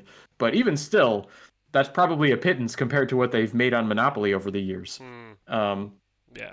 and Absolutely. now everyone just knows it as Monopoly with Rich Uncle Pennybags and the fun little pieces as you like go around and collect all the properties and everything. Right. And Bankrupt your it's sort family. of ironic that that's the version of the game that got snatched up by the monopolistic corporation. Yeah. Yeah. Perfect. Like how our economy works in a nutshell. Yeah. Yeah. It's pretty wild when you learn that was the origin of it.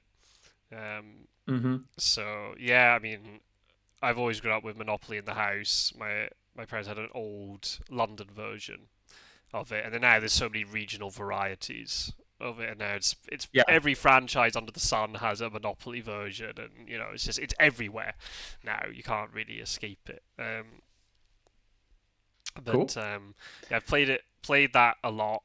Um, like classic board games. I mean, I had fun playing it at the time, but then as soon as you get into Oh yeah. other board games, then you realize, it's it has its I flaws, had let's say, Oh yeah, to absolutely. be But kind. I had such a love-hate relationship with Monopoly. I could not stop playing. I was like addicted to that game. And I hated everything after the initial phase where you go around the board and bid for properties.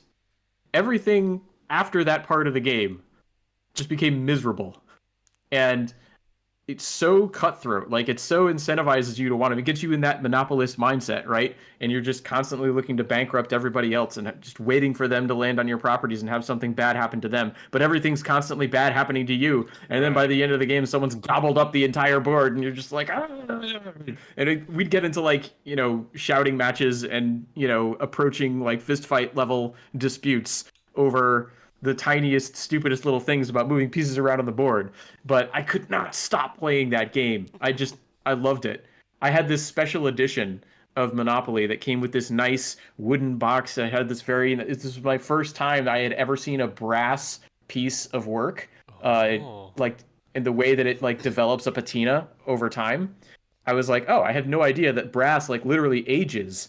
And so I had this nice shiny, bronze colored thing. And it just slowly over time, as I played with that Monopoly set, it like aged and changed like the property that it looked like. And I was like, wow, this is totally weird. So like I have all these like, I don't know, foundational sort of memories of playing Monopoly. And on the one hand having a good time and on the other hand having a terrible time. And I really do think that, I can definitely see that the game has its flaws.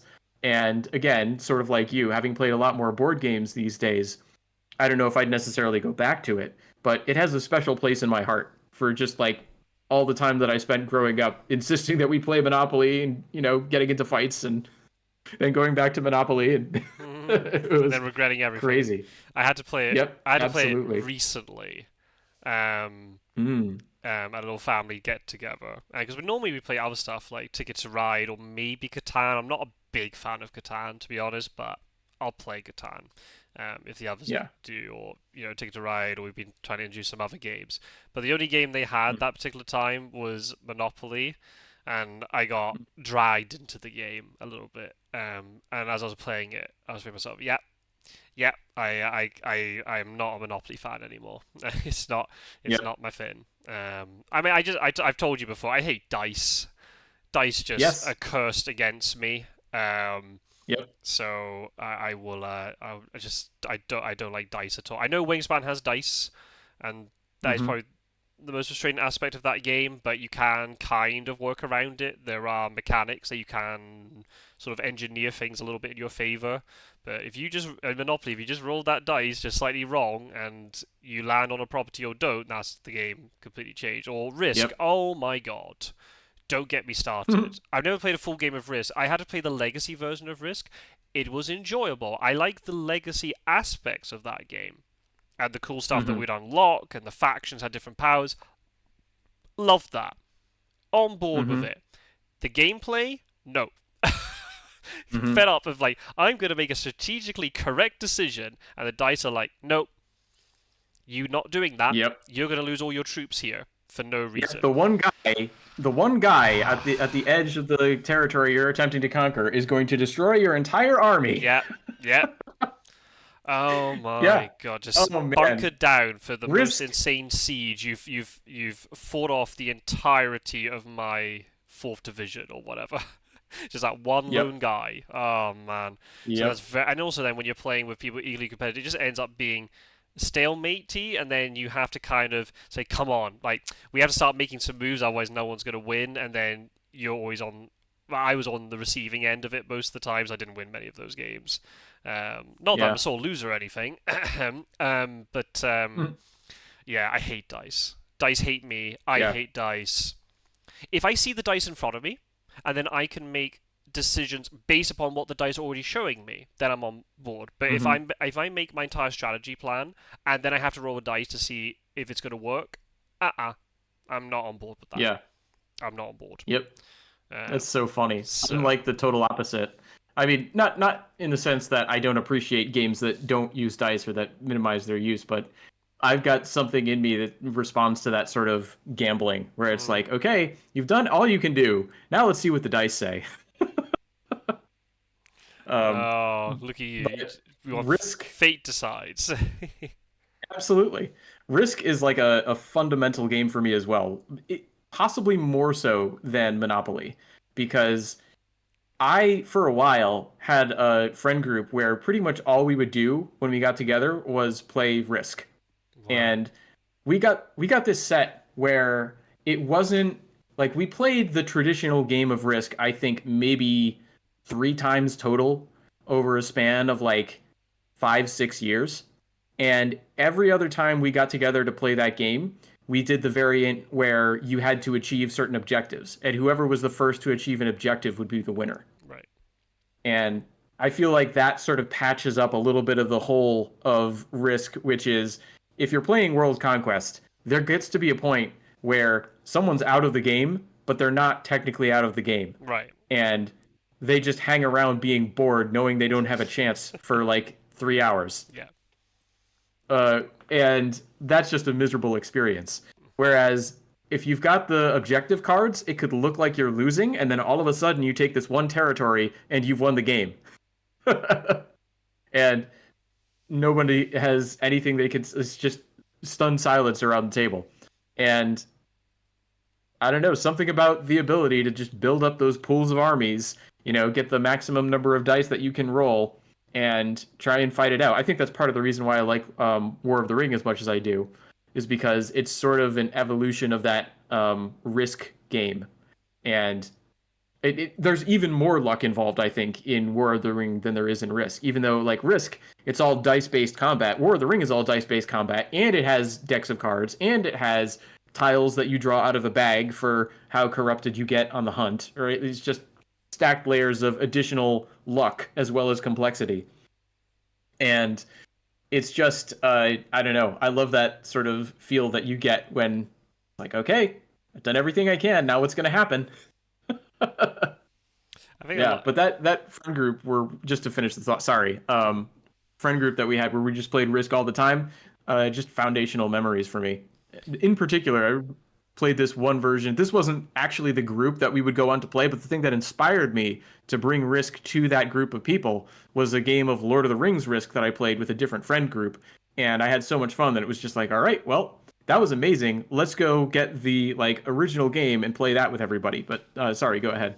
I was going to say, when you're doing with the objectives, are they secret, or does everybody know what the other Yes. objectives are? Well, you play enough and you find out what the objectives are. But Right. the first time you play the game, nobody knows what they are. Okay. Okay. So there's a complete And there are surprise. enough of them. I think this is why, after like 5, 6 years, we stopped playing because we went through the objective deck enough times that everybody knew what the objectives were. So But as soon as you see somebody posturing in a certain way, like, oh, you've got that objective, don't you? right. Right. But up till that point, it was like new games every time, and it was really engaging. Okay. Now, maybe again, this was before I really became what you would call like a serious board gamer, where I experienced a bunch of different sort of board game mechanics and things, and as a result, if I went back now and looked at the design for the risk with objectives setup, I'd be like, "Oh, this is nothing," right? But at the time, it was the impetus of a lot of fun. I'm trying to think. The one game I can think of that was probably the most enjoyable and the most sort of the earliest memory of playing a game would probably be Connect Four, I think. Oh yeah. And my mum used to play like love playing that game a lot, so we just played the two. Obviously, it's a two-person game, but we'd play it. Mm-hmm. Whereas Monopoly was more a sort of way of passing the time type of game. Mm-hmm. Um, not so much of an affinity for it. The other game I can think of, it does have a family setting, was Rummy Cub. Um, Oh, I haven't heard of this one. so I can't comment if it's very similar to Rummy, the card games. I've never played Rummy. I haven't played many Yeah, neither have card I. games. I'm not experienced with card games at all, so I'm useless Mm-hmm. on that. Because I had parents who didn't replay cards, so then they didn't reteach me too much. But Rummy Cub is a Mm-hmm. game where you have let me see if I can remember the game. It's a tile laying game where you have Mm-hmm. to create runs or groups of numbers on the communal table from Mm-hmm. your tray. There are different colors and they go up from like 1 to 13. So you have to try and create runs which are of the same color but numbers in Mm-hmm. sequence, so like 6, 7, 8, 9. Or you try and group the Mm-hmm. numbers but by different colors. And you, on your turn, you can take tiles from the board and put them onto the table, but you can kind of manipulate the central table to move stuff around to create space for you to put down your stuff. As long as there's nothing left illegally placed at the end, you can move stuff around as much as you want. It's a little bit of a game. It's a really nice game because it's not too strategic, but it's not Mm-hmm. just blind luck either. Which is definitely Yeah. why, as if somebody who I like to think about things a little bit, I really got into that game a lot, and I really enjoyed it. There's one particular family member who, when we stayed with her during summer holidays and things, we'd get the little table out and would sit there all in the lounge, all crowded around on our armchairs and be playing it, and it'd always be me saying, "Oh, come on, one more game." They're like, "Oh, we have to go to bed." "Oh, one more game, one more game." And it's like I don't know, like 20 Mm-hmm. minutes per game or something. And there's a whole scoring system to it if you want to play it competitively. We never did that. We just played a Right. game and then reset, play another one. But and it always be funny because you always had to try to. You needed a certain condition to be able to put down tiles at the beginning of the game, and a lot of the time those Mm-hmm. conditions were not met. So we'd just be sitting there going can't go, and you have to every time you can't go, you have to take a new tile. So it was like can't go, pass the bag, can't go, pass the bag, and we'd just be doing that for so many turns until eventually one of us could start, and then we'll be cheering. Because you actually want all the players to be able to start because then people are Ah. manipulating the board. You can't win unless the other players are contributing to the table because you Oh, need nice. you need them to start the runs and groups for you to then slot your numbers in. It's kind of a Mm-hmm. nice thing. You don't actually want it that because if you clear most of your board, you've only got a couple left. You might be waiting for ages for the conditions to be right that you can get rid of them. So Mm-hmm. you kind of want everybody to get in and start playing it. It's kind of cool. So that they're probably the two I can think of where I've got like the fondest memories of playing. Um, Mm-hmm. I'm trying to think what else did I play? Game of Life, I think. I can't think of Yep. many others. There probably are some, but I can't think of any. If there are any they haven't let. Oh, Uno a little bit. I kind of played Yep. Uno more actually once I met my now wife actually. Mm-hmm. And Yeah, Uno is another game where I feel like I've played it more later in life than I did growing up. if there are any more, I can't remember them. I also Yeah. I I got mean, to I did play it. The I only did play Uno growing up, but not as recently, right? Not mm, as much as recently. Go ahead. yeah. No, I'm the same. I'm playing it much recently actually, but I played it a lot more older. But I was always aware of Uno, and always knew more or less how to play Uno. But it was more when I met um, yeah, my wife, and we were dating back in the day, and Mm. we must have gone on a trip somewhere. She took Uno with her. I think I had a family member teach me cribbage. So cribbage is the only card game that I can really play. Ah, there you go. I like I've never cribbage. played cribbage. Interesting. It's on Board Game Arena, so I do play it sometimes. But yeah, Cool. apart from that, I can't think of any. I'm probably forgetting some, but I can't think of any. I mean, classic things like Snakes and Ladders and Ludo and stuff. But I Hmm. can't think of anything that was really, in a transformative way. Hmm. And then during teenage years, never didn't play it because it kind of seemed like, oh, board games are for little kids, quote unquote, right? Yeah. I went through a period. That's when I really got into collectible card games because Right, when I was getting to the point where I was in like middle and high school, I really started. That was around the time that the Pokemon games were coming out. right. Like the very first Pokemon games, like video games, came out around that time, and I forget exactly when. It was somewhere, mid to late middle school, I think, when those games, for me, when those games came out, the very first ones, Hmm. and I got into Pokemon in a huge way, and I fell in love with Shock. the video games. Oh yeah, fell in love with the video games, and then I was like, oh, and there's this thing called a collectible card game, and me and my friends just absolutely fell completely head over heels in love with that game. Right. And so we played the Pokemon trading card game just constantly. And we had between the let's see, I think together there were like 5, 6 of us.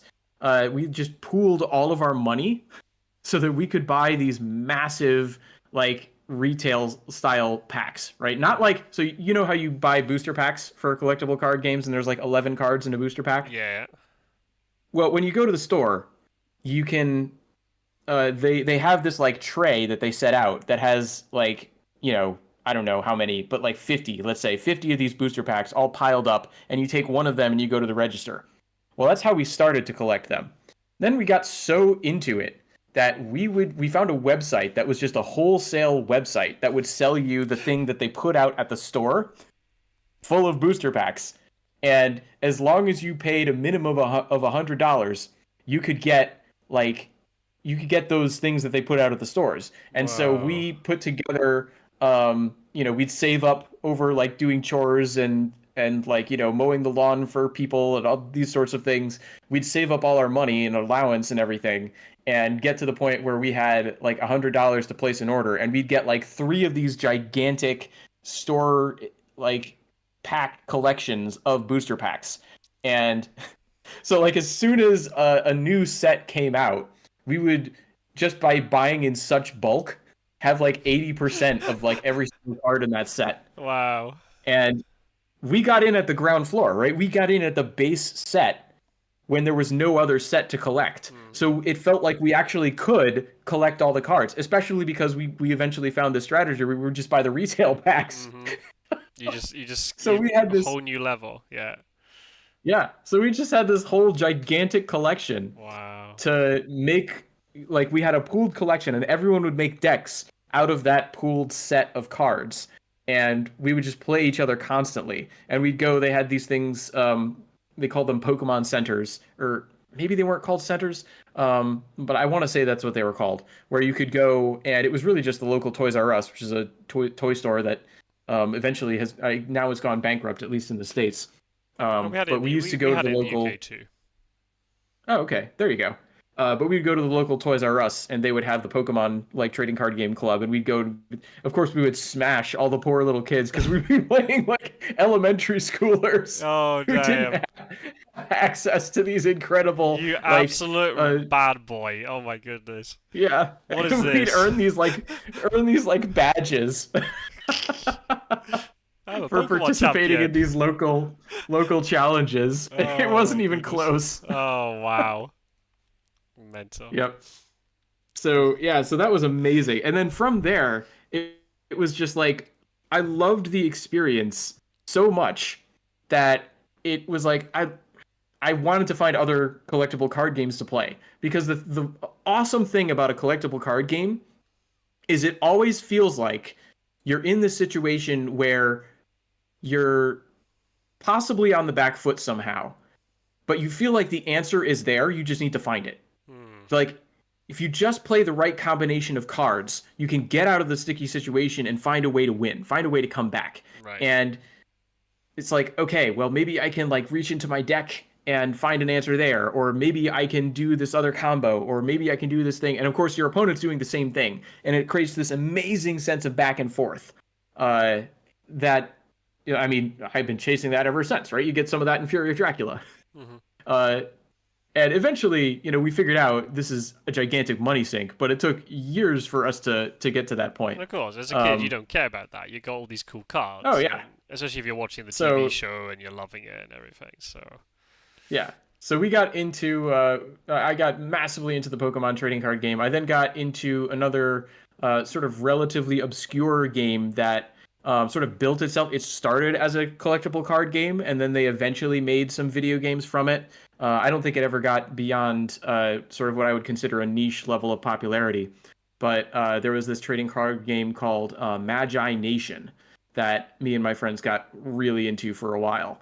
And then I think the last collectible card game that I played in high school was the official Game of Thrones trading card game. And we tried Magic the Gathering, which is, of course, like the biggest trading card game on the planet. And that one was always hard for me because, first of all, both of those other games that I mentioned, Pokemon the trading card game and the Magi Nation game, we got in on the ground floor. hmm. So it felt like every single time we got into one of these games, it felt like, oh, we can collect all the cards.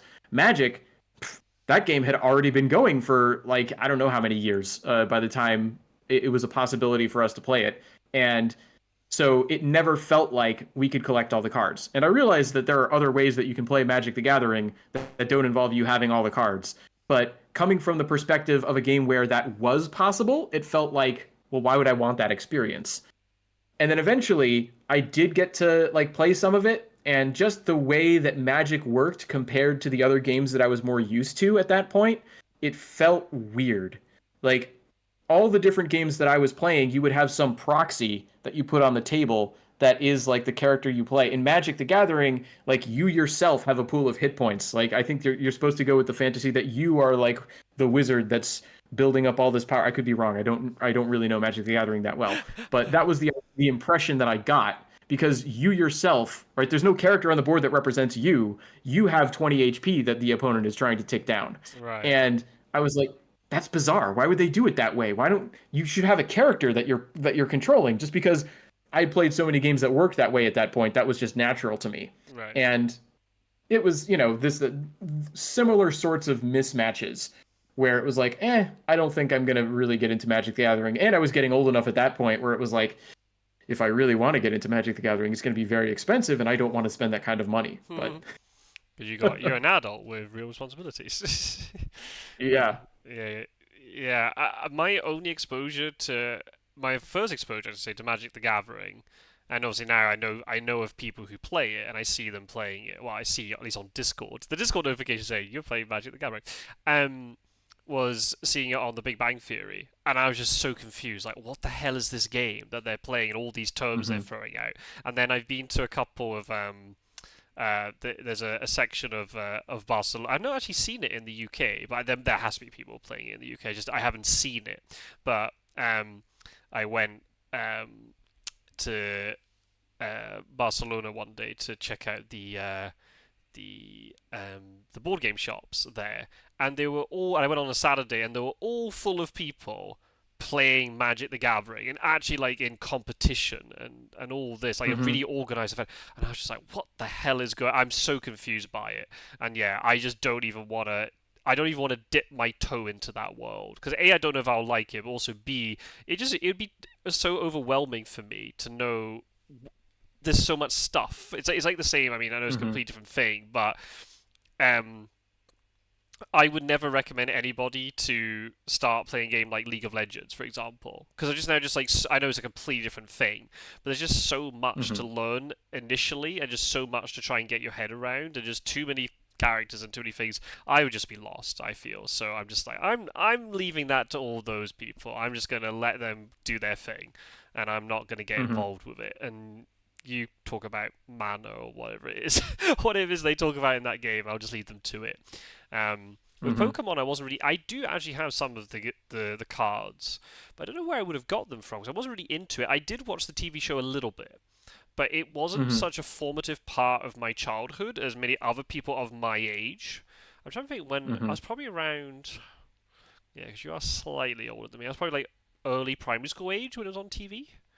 Um, Mm-hmm. but I've got like best friends of mine who are really into Pokemon. But I think the reason, even as adults still, but the reason why is because they grew up with the series, but also then they got the the right consoles to then play the Mm-hmm. game. So they weren't maybe so much, we weren't Right. really so much into the card games. I think maybe some of them might have had Pokemon cards, but we didn't really play Mm-hmm. it as much. But they're really into the Right. Pokemon games because they had a Game Boy or Mm-hmm. GameCube, and they were able to play. Whereas I've never had a console in my life, so I've always been a PC Mm-hmm. kid. So all of that world of Nintendo and stuff is that I only know it just by absorbing it, by just seeing it as a reference now, or even things like Mm-hmm. I haven't really played much of Mario Kart and Mario Bros and all this sort of thing. I just know it from a more like historical lens rather than as a Mm-hmm. yep, this is a formative part of my childhood lens. Right. So that's why when people talk about oh, what's your favorite Pokemon, I'll be like, huh? I Yeah. don't know. Haven't got a clue. Don't have an opinion on one. I could probably Right. name some of the most basic ones at the beginning, but that's it. Mm-hmm. When Pokemon Go was a thing a few years ago, I did get it on my phone. Oh, maybe this might be a way for me to get into Pokemon, and then it didn't stick. So I was like, oh, okay, never mind. That was clearly Yeah. not for me. I'm just gonna, um, I'll leave it be. If it's that Mm-hmm. important, I'll come back to it at some point.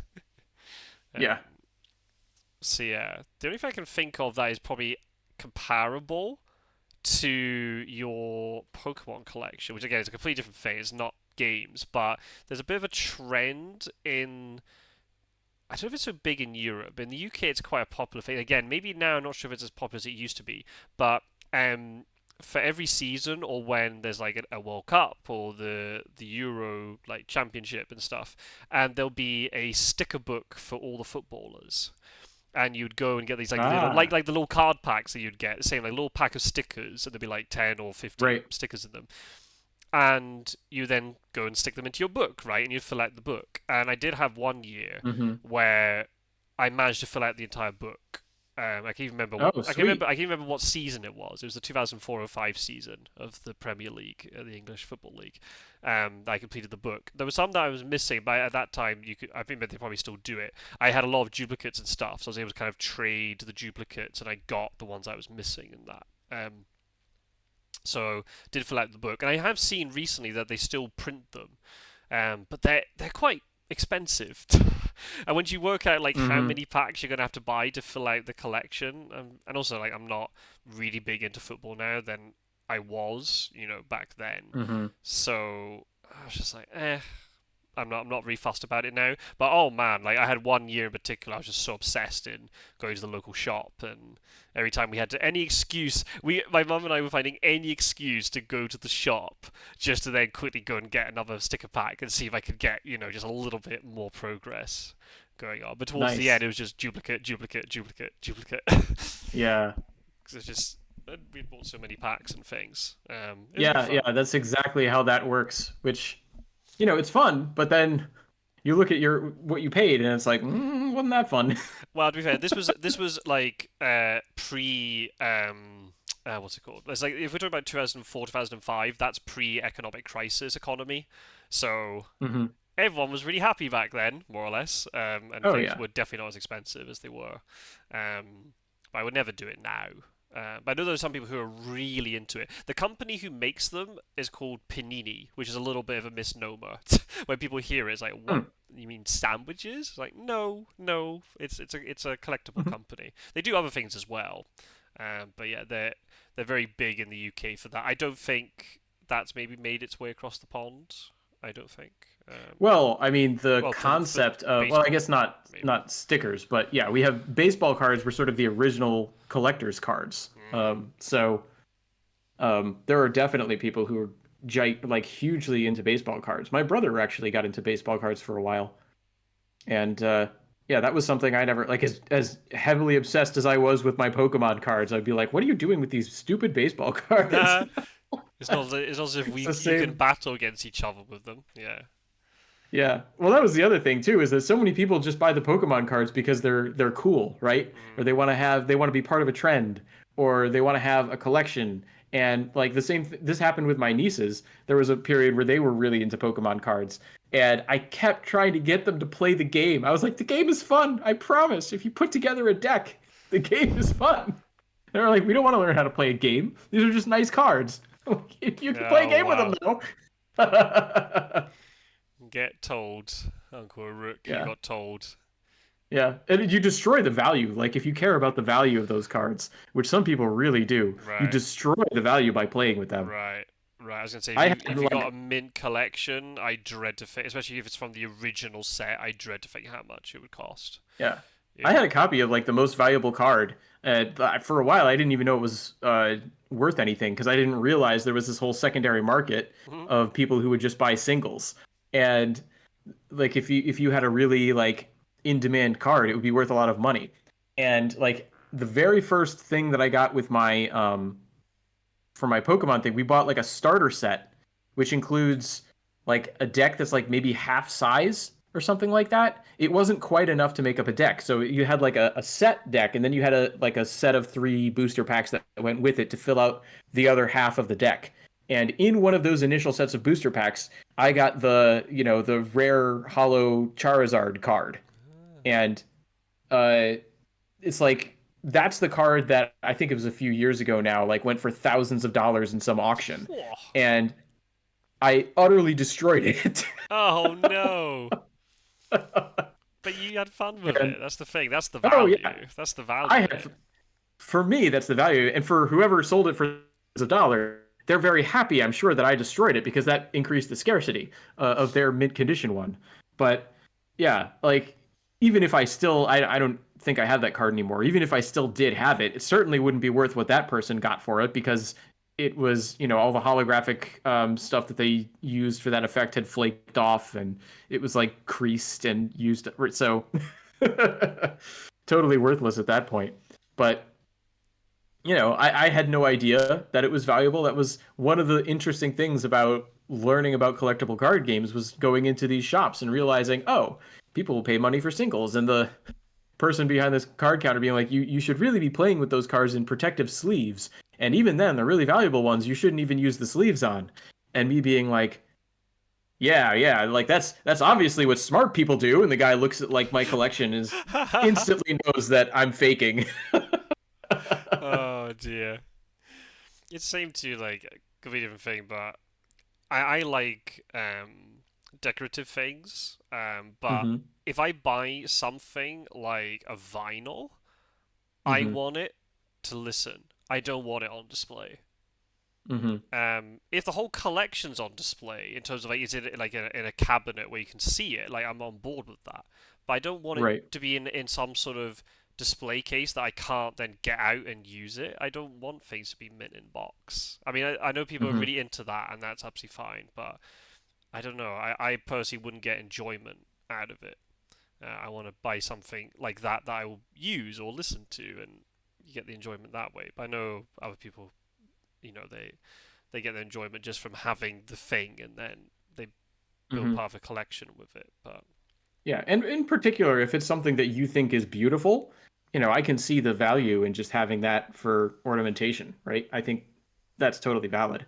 I tend to fall more on your side of things where it's like I want to use my stuff, but I can definitely see the other side of it. mhm. So I'm trying to. I don't think there's any other real board game memories or even card game memories or anything like that for me until uni. So that's a real jump forward in Yeah, well, time. the funny thing is, right? Like if you like stagger step, right? We both sounds like we both have like board game memories in childhood, Yeah. and then I sort of filled a little bit of gap for you with all of the card game stuff that I got into, and then I didn't play when I was in college at all. I played like zero board games. So I sounds play. like you played some. I played some. When? Well, it must have been. Yeah, I didn't play any. I guess the only that we might have played might have been Cards Against Humanity, and even though that's I wouldn't call that a board game per se, but you know, Yeah, I wouldn't really call that a in board terms of game like either. a social, card party game, because obviously Right. that came out. I can't remember when that came out, but that was very big. Hmm. And I played sort of the predecessor, which was called Apples to Apples. Never no, really played no idea. Cards Against Humanity, but yeah. No idea. I mean, it appealed to me and some of my friends because we've got quite a dark sense of humor at times, and we will easily laugh at the most horrific stuff if it's obviously Hmm. inside the context of we're playing a game within these four walls. You can say whatever you want, and it's fine. Right. And put together these horrific combinations of things. Um, but it was partly also just me trying to be a bit more because I said it before on the podcast during my undergraduate at uni. I was not very sociable. Especially because the way I did my undergrad was a bit weird. It's without boring the deals, but I basically jump started and I skipped like the first year because of the way the Scottish school system works. It's a weird thing. I won't get into it, but because I of see. that, I didn't have like the same. Well, we you would call it a freshman experience, Hmm. or I did have Yep. the same freshers experience where you meet all the people for the first time. And also just naturally, I'm quite shy. I didn't want to break up all these or interject into all these friend groups that had already been made. Hmm. So apart from a few people, I didn't really create a huge amount of friend groups and stuff. So when I started my doctorate, I said, right, fuck it. I need to be a little bit more, push the envelope a little bit, to use that expression. Let's just try and do some different stuff. Because I didn't go to any Hmm. societies and things. Because society culture is very big in UK universities, where you go to lots of different groups and you play. I did play a little bit of like university football and stuff, but I wasn't very good at it. Hmm. But a lot of the culture around societies is you do the activities, but a lot of it's about drinking and stuff. You all go to the pub and you Hmm. do whatever or whatever. So, but then when I did my doctorate, I was like, right, let's actually try and make a bit of more of an effort and do a bit more of this stuff. So I did. I joined like the quiz society and things, and then through that kind of connection, um, I had a friend who just and he's like complete opposite to me. Would like always try to be very sociable, wants to meet up all the time and get different groups and do different activities. He just randomly messaged me one day and said, "Oh, do you want to go to a board game cafe?" Now I never heard those words in that phrase before. I didn't even know what that was. I could Hmm. guess what it was, but I didn't even know this thing was a thing that existed. Hmm. Especially, maybe it depends. I was in Edinburgh, which is obviously, the capital of Scotland, but you don't fall over them per se. And maybe also now Right. because over the last, this was, well, you're looking at almost 10 years ago now that this was the case. The board game scene has also changed a lot in 10 years. Board games now have Hmm. really had like almost like this renaissance and they've Yeah. become a really big thing. Um, and have sort of not mainstream, but they've really sort of captured the attention a bit more, which is really cool. Especially there's so many Yes. cool board games now. It's not just the board games that we spoke about. There's a whole plethora of games now. Um, Yes. so I didn't know what Board Game Cafe was, but I went along anyway, and I thought it was really cool. There's like this space where you could just pay, and you'd pay for food and you play a little bit for games. And we just played, and we played games I'd never seen before. We played. I still remember we played Quirkle, which was like a cool little like Hmm. tiling game. We played Yep. the Resistance Avalon. So it's like a social deduction game. You got the good guys and bad guys around the table, but you don't know who Hmm. anybody is. There's people with special roles. There's Merlin. and that's very funny because the person who was Merlin at the beginning didn't understand if Merlin was supposed to be good or bad because they didn't know the Oh, lore and everything. So that led to a lot of hilarity once they thought they were meant to be bad all this time and they weren't. Um, oh, that's funny. but yes, we played games I'd never seen before, and obviously these are brand new games to me, and they weren't just the monopolies and the ludos and this sort of thing. So this Hmm. board game cafe became quite a regular sort of feature, and would go along with different groups. And then I got my two best friends who were probably not really board gamers before, but I said, "Come on, it's really good fun. Come along," and they then came along with me and they discovered games that they liked, and then I would spend all of my free time going onto YouTube and trying to find board game videos, and that's how I found the tabletop series with Will Wheaton, and that's how I found Fear of Dracula, and that's basically how it all um, kind of started, really. Yep. All just from that. Me again. Me. We were talking about it before, like with you saying yes to talk to me on Discord. The same thing. If I hadn't said yes to going along to that board game cafe that one random weekend, I might not have discovered this entire hobby per se. Hmm. Yeah, it's incredible. Yeah, it's funny how it I works out. Yeah, I have sort of I guess a similar-ish trajectory, except it wasn't really a board game cafe. It was more just sort of a group of friends. So I went through university. I get, probably not zero board games, but very few. And then I went and lived in Japan and did not really do anything board game related. I had some friends, we did a movie night, which was a lot of fun. But in terms of like actual gaming of any kind, I can't really recall like major like board gaming moments and things that we did when I was living in Japan. I came back and one group of friends that sort of I had known in high school but hadn't really been super close with, I started to get closer with through a mutual friend, and they were really into board games. And so that became sort of the way that we would all find an excuse to get together was let's try out these different board games. And they had been introduced to all these different board games. It's like, how do you find out about all these different board games? What's going on? And they would tell me about like, oh, there's this sort of board gaming renaissance that's happening, and you've got channels like Shut Up and Sit Down Right. and Will Wheaton's Tabletop, and they would go and like say like, oh, okay, this looks interesting, let's get this one, right? And so I got exposed to a lot of games that way. Ironically, that's not how I found out about Fury of Dracula, because that one wasn't one that really appealed to that particular friend group.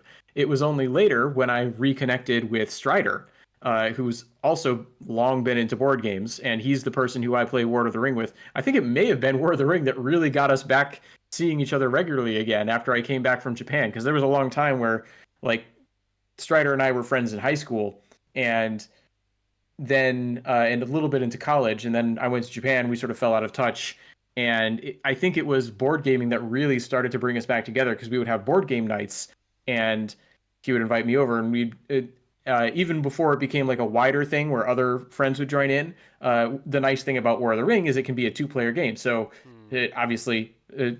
Board gaming, I don't know what your board gaming situation is like, but it's hard for me to find people who are just fine with intensive board gaming in daily life. But if you can find one other person who will play War of the Ring with you, you're good. You don't need a whole group of four who are going to get together and play something like Game of Thrones. That's something I played when I was in college. The Game of Thrones board game. Hmm. Uh, I completely forgot about that until just now, which is wild.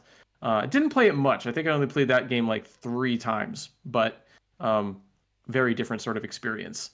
Anyway, it was through War of the Ring that I started to see Strider more, and then for Strider's board game nights, he got really into the idea of Fury of Dracula. I don't know how he came across it, but playing that game physically with him was how I was introduced to it. And then I think it was even a few years after that that he was like, "Hey, there's this whole online community for Fury of Dracula," and that's where we discovered you. And well, he went to Quincy Morris and then you, and then I basically got directed to your channel, and now I'm on a podcast with you. So yeah, board gaming absolutely has sort of widened my social sphere and changed my life in a very dramatic way. That's great how that happens. Yeah, I think the whole getting together thing. Obviously now it's very difficult because I'm not in the same country as Yeah. as the friends who I introduced to board games, but we still play online. We're actually doing a Frosthaven playthrough at the moment, so Oh, cool. that's something that's even though we do talk, it's a nice thing to then suddenly have that as a thing we can focus on and say, like, let's play some Frosthaven and we'll catch up at the same time. Um, Hmm. we did play a lot of different games. I would research games, especially watching Will Wheaton play on tabletop. Not that I cared so much about the whole sort of sitcom style sort of interviews in that Right. show, but they knew the remit of the show, which was to promote the game and make it fun, and Right. they did, and they made every game look Hmm. fun, and that's what you want. And Yep. they Absolutely. didn't take themselves too seriously either, which I think is a definitely a nice, they didn't have anybody on there who's going ridiculously competitive for the sake of being ridiculously competitive. It was all Hmm. good fun. So that's what you wanted. And as to learn the game, Will's very good at explaining the game. Then when you find other people, I found like the Board Game Geek has a YouTube channel, and they've got good playthrough videos on there, and the guy on there is very good at explaining games. So often when I'm having to teach a game to a new group, I'll listen to the way that Dave on game night he explains the games, and then I'll replicate that explanation because it often works quite well. Um, so yeah, especially like during the pandemic, we played that, especially once I because I moved out here just before the pandemic. So try and keep in touch with people from Scotland, but also with pandemic, everyone's shut inside. We played so much of Tabletop Simulator, we were able to replicate those board game nights that we had almost on a weekly basis, or we doing it the weekend or during weekday nights with two different groups of mine. We'd played, and then sometimes Nice. the groups would mix. Sometimes it was really nice. If we're trying to get a group together on Saturday, we only had like half of one group available. I'd start going to the other group, saying, "Does anybody want to come along?" So we all kind of got to know each other a little bit, which was nice. Awesome. So we started doing a lot of Tabletop Simulator, but then once pandemic time sort of ended, and then because everyone's now getting a little bit older, people getting married, people got kids, people got different work, and it's all kind of scattered a little bit. But now we've got these online communities that we can go into. So I'm probably board gaming even more than I did before, but it's shifted into the online realm, and that's the thing. You lose the social aspect, but then you gain the benefit of having these worldwide communities. And if your one specific friend isn't free, you can't play a board game. But there'll be other Right. in the online space. There'll be other people who will be able to play with you. Um, Hmm. so you do get more exposure to the games, which I think is really cool. Yeah. Um, For uh, me, the pandemic experience wasn't so much board games as D&D, because that's the other thing that happened to me. Like I fell hard for collectible card games when I was in middle and high school. Fell super hard for D&D with this actually the same group that got me into board games. Was also into role playing. We started out actually with not D&D, with a game called Fantasy Age, and we got to a point where we were all watching this live play D&D show called Critical Role. Incredibly popular show. People, if they know about D&D like live play content, they probably have heard of Critical Role. Um, and so I got super into that, and I could not like I could not believe how fortuitous it was that my friends and I were like, okay, we need to look into options, because the way we would play was we had a group of people in person, and outside of that group of people in person, we also had a couple of friends who were sort of they had been introduced to the group. We were all friends for a long time, but they were living in Pennsylvania. So they would like Skype in, and this is back when you could actually Skype into things. And that was still a thing. So they would Skype in, and my friend had this elaborate camera and microphone set up to try and recreate the battle maps that he was laying down on the table for D&D, so that the people who were like playing virtually could have some idea of what was going on and feel like they were playing alongside us. And it was such a cumbersome setup that we were like, we need to look into ways that you can just play online. And that's where we found out about virtual tabletops. So we all signed up for Roll20, which is like the big free virtual tabletop that you can get together with people and play D&D with. And we found out about that, and we're like, we should move our game online. Literally 2 weeks before we started finding out about the pandemic and needing to go into lockdown. And Ah, so, just in time to make that transition, we got it. very And it was fortuitous. unbelievable. Yeah. That reminds me of so now we've got a couple. My wife and I have a couple of in-person board gaming groups that we've got here. Hmm. Although we haven't been able to meet up as often as we'd like, just because different work commitments and things, and everyone's very busy. But the one couple who we played with told us the story where they had that also during the pandemic. Their big thing was Catan. And they Ah, would play with a different couple, but because obviously everyone was locked in their homes, they couldn't play. So the way they ended up circumnavigating that, which I thought was how you were gonna lead onto it, then it took the detour towards the online setup. But they had the yep. Skype setup, but they had it with both both couples had their own board, but they had to Hmm. replicate the moves that the other people were doing on the Hmm. Catan. So they would say, right, I'm moving the robber to this position, and then they'd have the exact same setup with the other couple. And they would have to move the robber across and all this sort of thing, and then they would be trading between the pairs and goodness what else was going on. It sounded so cumbersome, but at the same time, Yeah. it's the pandemic, and people had to do all this stuff because there's no other way to do Yeah. it otherwise. That's a classic of asynchronous play of like board games where you just set up both players across the world have their own setup of the exact same game Right. and they'd like move things around. The thing is with D&D that wouldn't really work unless like my friend I guess was able to digitally transfer the map files ahead of time, but then there would be no way to set up the maps on the other end without the players learning the entire setup of the Right. dungeon as they set it up. Mhm. Mhm. And the part of the fun is just exploring the dungeon. So Exactly, and not knowing what's coming yeah. next and things. Yeah. Yeah. Yeah. Yeah. Yeah, so we needed to go to a VTT solution, but And you did it yeah, that's just in time. definitely another way around it. Yeah, we really got that in the nick of time. But yeah, I can totally see something like that with your like dual Catan setup thing. Like, Mm. yeah.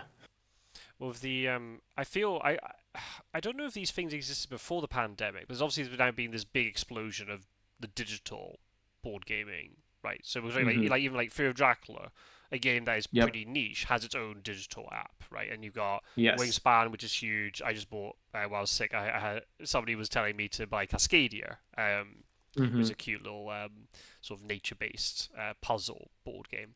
So I got that as a digital app. Sagrada has it. You've also then got the tabletop simulator where people can mod, even though they're not official. You've got like the modded versions of different games that you can play. So that's how we play, Gloomhaven and Frosthaven and things. And then you've got Board Game Arena and all these like websites which have official board game ports and you can play online and stuff. Hmm. So and it, especially something like Board Game Arena is really cool because most of the games are behind the premium paywall, but only one person in the group needs to have premium in order to play. Hmm. So you can just go and try and find random people to play against, even if you don't have premium. And when you look at the premium cost, it's the same as buying one physical board game, but you're getting it for the whole year, and you got the entire library of games Hmm. to pick from. And if you play it often enough, then I think it's definitely worth the money. And I think like that's the only problem with a lot of board games. When you look to buy them, the price is getting a little bit steep at times. But Yeah. if you think about how often you're going to play it, and you start comparing it to other media sources and things, or sources of entertainment, if you play it often enough, it's good value. If you're going to have this Yeah. weekly meetup and things, it's definitely going to be worth it in the long run. It's just you do it frequently enough. That's the problem. Like my That's the question, right? Is how much are you actually going to do it though? right, yeah. Because it's real easy to buy a bunch of board games you think are exciting. This investment will pay off in the long run, and then just never play it or only play it once, and then it just sits there in the corner. Mm, I see so Very many. easy. I've seen some like because I'm on the like the board game geek like social media and people are often sharing what they call the shelfie, the pictures of their Hmm. shelves full of board games, and people are going, oh, they show a whole shelfie of like a shelf full of games. They're like, oh, we're six Yeah, months into the hobby. I'm like, oh my god. I had one. This was like yeah. 3,000 games. I can't even contemplate that. And my Hmm. wife's more the enabler. She's going, oh, buy a new board game. I was like, we're Wow. not gonna play it. I want the game, but we're not gonna play it, so we can't buy it. Yep. um, So that's a Yeah, I have a friend who he got really into supporting Kickstarters for random board games. mm, So he's got like a whole closet full of them that he thought, oh, this is a cool idea for a board game. I'm going to support it on Kickstarter. And he's just got a whole bunch of board games he's never even sat down to play, figured out the rules for. He just right. wanted to fund the game, and it's too easy to like because it takes like 2 years to deliver. Yeah. So by the time the game's like released from the Kickstarter version, it's a different game probably than what they were originally planning to make, and he's totally forgotten about it. Yeah, So he exactly. tried to What's this get game? me in on a project where he was like, let's figure out how to play these games that I have, and I did it. We did it with one game, and it was such a like intensive process for such a poor payoff because unfortunately the person who put together this particular game, neither one of us were a huge fan of it. Uh, Uh, and it was just like, I don't, I don't think this is going anywhere. We just, naturally sort of puttered out. But it's too easy for that to happen. Also, I'm a little bit leery of like value propositions. It feels like a weird way to measure things to me, especially if you think of like, I feel like personally, for most of my life, I feel like the best bang for your buck that you get in terms of entertainment is books. And hmm. it can vary, of course, but if you're going to get like I don't know, if you're going to get a book that's like, particularly one of the fantasy books that I tend to be into, it's thousands of pages long, right? To the point that, it's like, here, this is book one of a 13 book series, and each book is like 600 pages, right? And you're going to pay what, $8-10 for that? Hmm. Like, you get a lot of entertainment out of that, but you have to sit down and read it. And if you don't like reading, that value proposition is non-existent for you. Right. Uh, Video games, like I had a friend who made the same argument. It's just like you can't get the sort of value because I think everyone in their mind, this just might be completely off base, but a little bit of a theory of mind. I think everyone in their mind is comparing things to like movies or Well, other sorts the of cinema is normally the like one I compare board games to cinema prices, right? When exactly. you compare a board game to a cinema, it's like, well, it's not too much different, really, especially now if you're playing for a whole family to go and things, and you you only see the film once, whereas with a board game you can play it multiple times. So with that, with Exactly. repeated play, the price will become a lot more worth it. Um, Right. And I think what it is just that going to the cinema, going to see a movie is just an expensive proposition that all these other forms of media aren't. Because hmm, I had the same argument. You pay $60 for this video game, $60 for this video game that you put 600 hours into, you know, and it's totally worth it. Like huge bang for your buck. And him arguing that this is a better like value proposition than books or music or any of these other things. And I'm just like, I don't know. I feel like it's not like you can completely ignore the cost of something. I think it's important to factor in the cost of an experience with the experience that you get. But at the same time, a lot of it depends on just what you're into as well and hmm. how much of an emotional payoff you're going to get from any given thing. And if you can afford to go to the cinema and see a movie every week and you got a dedicated friend group that's going to do that, like who's to say that's a bad value proposition? That seems like a weird way to come at it to me. Right, But I right. do understand the line of thinking. Yeah, you get out of it what you put in, right? I think Yeah. I think the upfront cost does matter, but if you're able to justify it by whatever whatever metric it is you want to justify something, like if it's for your entertainment, how can anybody say that you're spending money the wrong way? If you're Right. generally enjoying what it is you're doing, if you're committing lots of money to stuff that you're not using, then that's a different matter, I suppose. But Hmm. who says what you can sink your money into? It's like saying, like, I don't understand, the people who talk about Magic the Gathering, right? That's not going to be a thing for Yeah. me. But if somebody wants to sink all their, the income that they have set aside for their entertainment, if they want to put all that towards Magic the Gathering, whatever, go for it. Do what if that makes you happy, Right. just do it. I'm Yeah. not going to As sit long as here you're and not, say one way or the you other, know, right? yeah, as long as you're not like addicted, right? As long Yeah, as it's not as like a long as problem yes, where you're going beyond your financial allowance or of like as long as course, everything's within reason, yes. absolutely go nuts. Yeah. Yeah, exactly, exactly. It seems like with but I'm doing the same with video games now at the moment, where partly I've not got a lot of space on my laptop, so I'm having to be a little bit. I'm having to uninstall lots of games to create Mm-hmm. space for recordings, and I'll install games when I'm going to stream them stuff. But I'm kind of the same. Mm-hmm. Like I'd rather buy instead of buying a 60 or 80 euro game, which I could potentially play for hundreds of hours, Mm-hmm. but that's a big if, right? Am Yeah. I really going to play that much? I'd rather play something that the price per hour is more expensive, but I'm more likely to complete it, Mm-hmm. or something that's a little bit cheaper, but I'm going to get the leap to go into it is not going to be as great, perhaps. So I guess it just depends. I think the thing for me is like with board games, I don't rush to buy expansions and things. I'd rather play Yeah. out. The only one I bought the expansion very, very quickly was with Wingspan Mm-hmm. because that was also from a thematic perspective. A, I liked what the European expansion did because I played on it with digital, so I knew what the expansion gave me, and Mm-hmm. I felt the game was enhanced with the expansion. But also because I live in Europe, I want to look at all the cute European birds when I'm playing because the American Yeah. ones I don't really know them because I don't see them. Um, Right. so that was a thing for me. But like, take a game that I like Ticket to Ride or Azul or whatever, and there's so many versions of it now. And my wife's Mm-hmm. kind of a little bit more like, oh, I see a pretty thing and I want to get it kind of thing. And at times I'm just like, do we really need that though? Do we need that expansion? Do we need that reskin of the game or something? We've already got the Yep. base Azul, and base Azul is fine. We've already got Ticket to Ride Yep. Europe. Ticket to Ride Europe is fine. Do we need the expansion? We will probably Yep. get some at some point, but Sure. I want to fight a little bit against just the rush of, oh, we need to get all these expansions and things because it's Mm-hmm. just maybe asking for trouble in the long run, and just Yeah. clogging up space. Most of the people that I knew growing up, and me included, so I have sort of completionist tendencies. So I have this urge, like, oh, I own this thing, but it's only part of the thing. I need to own all the thing, right?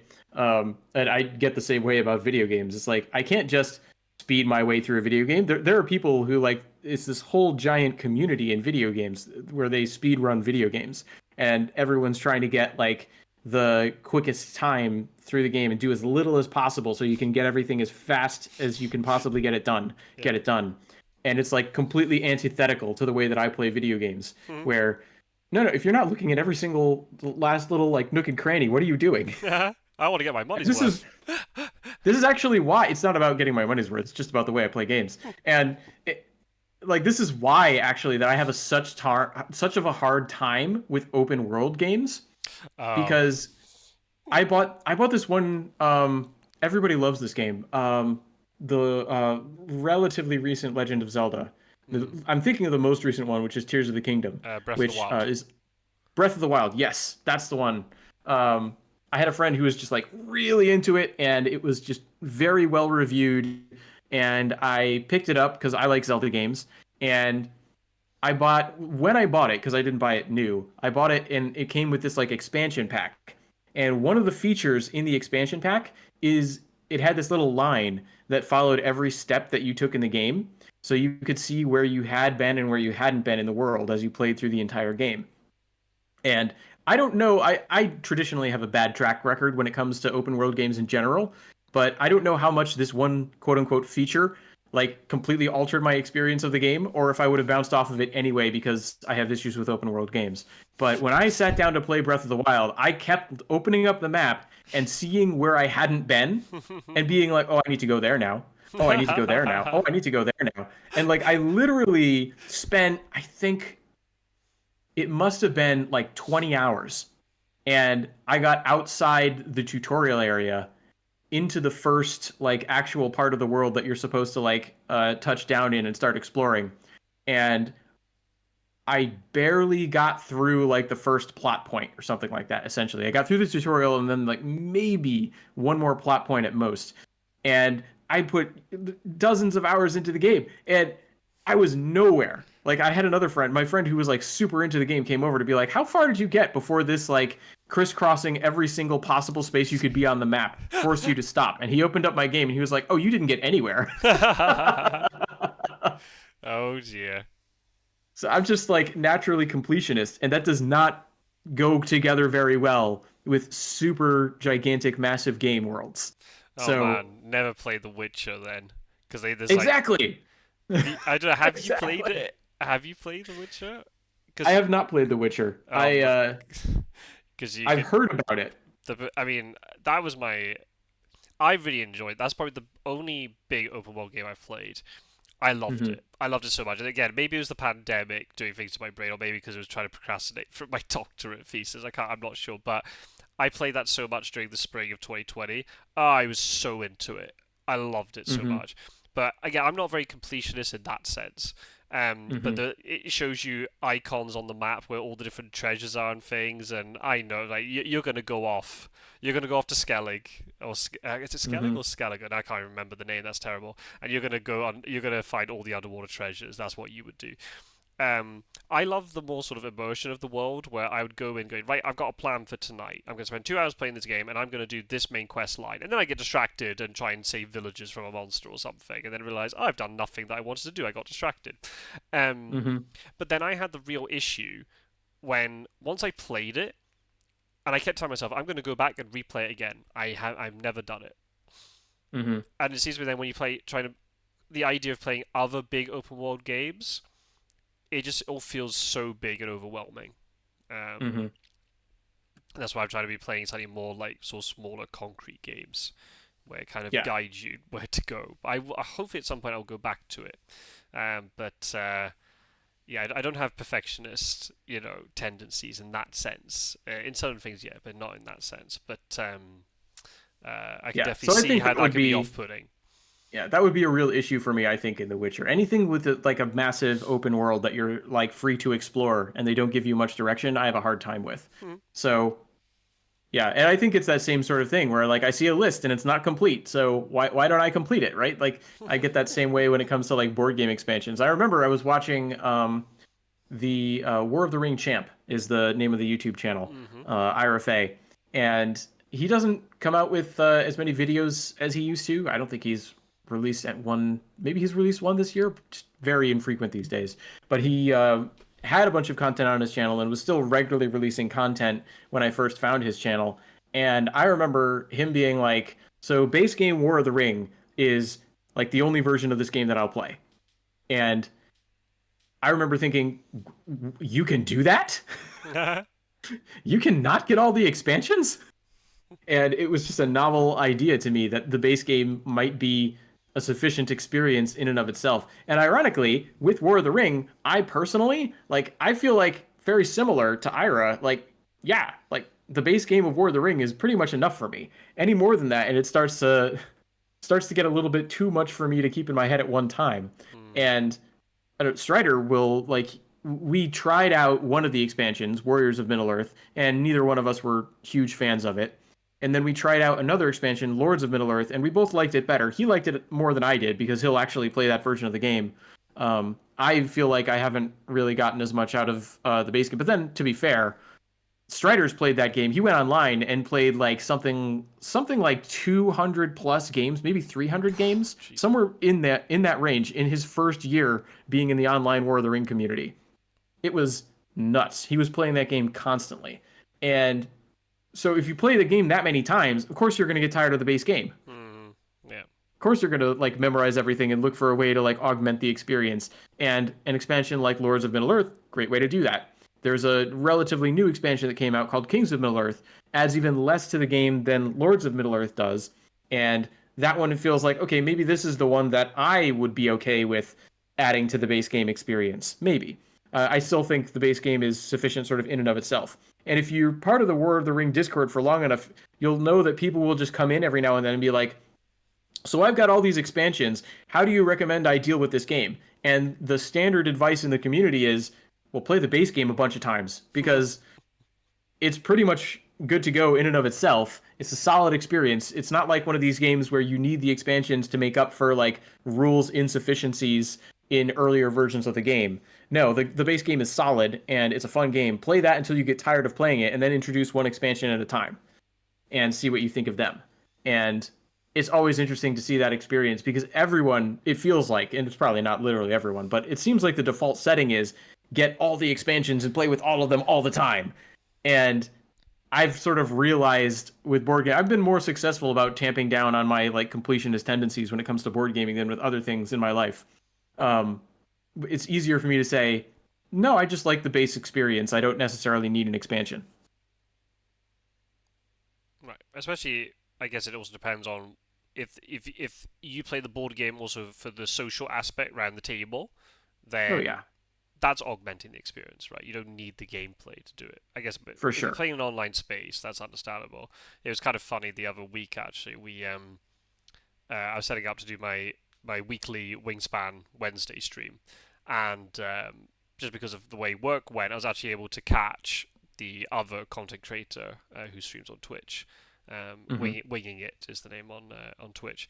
Um, we just call him Flan. We managed to catch Flan's stream, and I was actually able to play the second game. And he was preparing for a little competition at the UK Games Expo, but they do it on base Hmm. game only because we obviously play with the base board and European expansion and a Swift Start set with some extra cards that help teach the game, and also the Oceania expansion on digital. There's also an Asia expansion in physical, but we haven't got that yet on digital.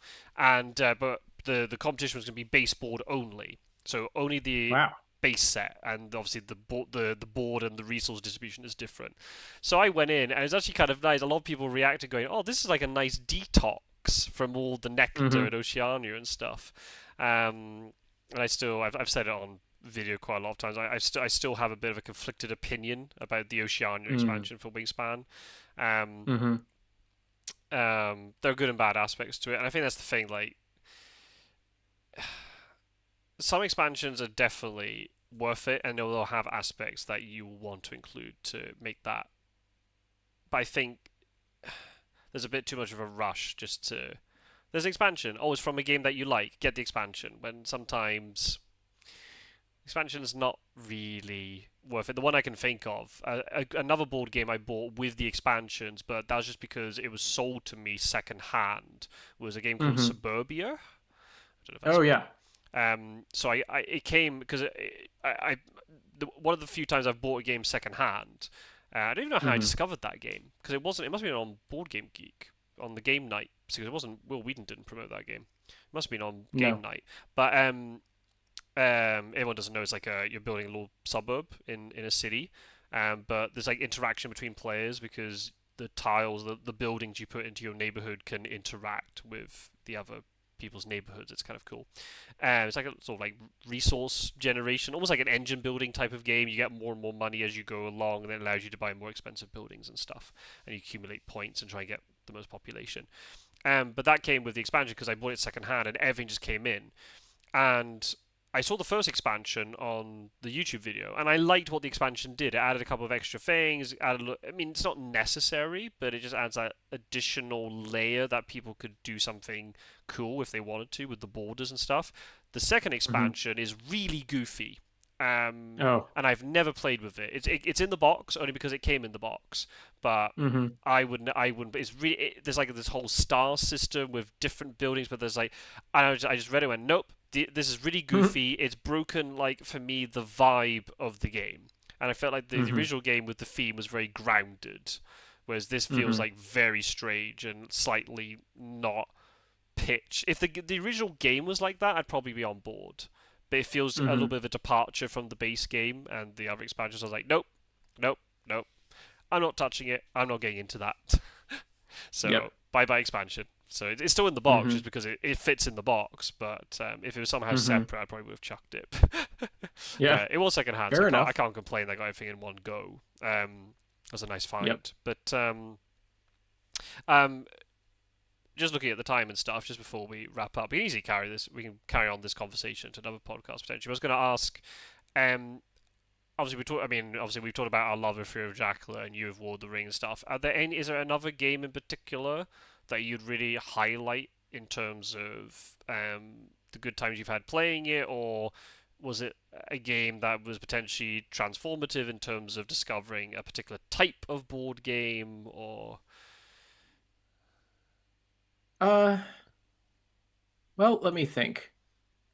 I'd say maybe there was a period where I was going through a thing where I was looking for sort of simpler games that had some amount of depth. And so standouts from that period would be, if I remember the name correctly, it would be Moncala and Othello, which I don't know if you'd necessarily call them board games, but I know a I mean fellow, the one with the black and they're white discs, right? yes, Hmm. yeah, and then you sort of flip back and forth, um, and Moncala is this game where it's like you've got this wooden board. It's a very long wooden board, and there are sort of two sides of it, and on each side you have these like divots that Hmm. are sort of drilled into the wood, and Hmm. on either end of the board you have these larger wells, and in the little divots you have a certain number. It's been a long time since I played this game. I think it's four to start with, um, stones, and you're trying to like you pick up one of these all the stones in a well, and then one at a time you go and you drop off one stone in each succeeding well in a circle around the board, and you want to empty your side of the board of all the stones and get as many in like your end well as you can, and you just sort of go back and forth with another player choosing which well to empty and then one at a time emptying all the stones. And again, sort of very basic, easy to understand mechanic, but then when you sit down and actually play it, I found it particularly rewarding, especially when you get to the ones where it's like I've lost track of how many stones are in this well, and you can't like eyeball it, and so you've got this stack, and it's like, okay, this is a lot of stones. We're gonna see how far it goes. Yeah. And oh, and then the other aspect of it was the final stone. If it comes around on your side of the board and the final stone is opposite another large well, you grab all of the stones in question and put them in your like well. So you Ah. want to get it so that the final stone just goes over to your side of the board, and then you can grab all the stones. Oh, interesting. Okay, uh, I've never seen that game. Never ever yeah, seen that game. I'll have to I got watch really it. into that for a little while. Yeah. Ah. Well, as you were talking about it, I was looking up the images online. I see what you mean by the divots in the stones. I'm gonna have to Hmm. watch it, and so I can get the the exact mechanic of it. But I think that's kind of the cool Yeah. thing, right? When you get a game that is simple to teach out the box, but it has a certain amount of complexity and depth. I think that's like the perfect board game. Oh yeah. Because some games are very convoluted. And Yeah. that's kind of put me off. I know there's some people in the Fear of Dracula community who are talking about some other games. But when I Hmm. see even just like the length of time it takes to play or the depth, uh, the depth Hmm. rating, I think it's called on Yeah. Board Game Geek and stuff, I was like, yeah, I'm gonna say a no to that one.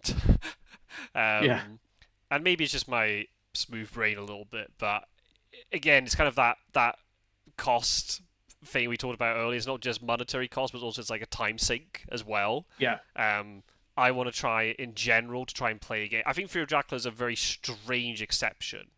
Um, Yeah, I was going to say, it's sort of weird to hear you saying this when you play Fury of Dracula so extensively, I think I must, because that's yeah, incredibly deep game. it is. I think just because the way it was presented to me on the video really captured my attention.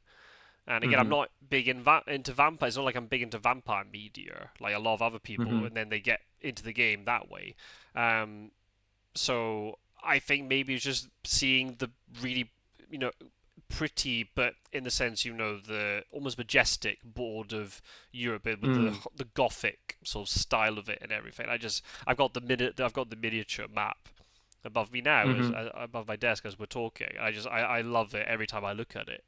It captivates me. So yeah, but then I would always be a little bit cautious when I see games like that where the complexity is going up really high. I'm gonna have to invest so much energy and time just trying to understand what the game is about. I could easily play this for four Hmm. hours and the strategy will not click, or it'll click but way too late. And then Yeah.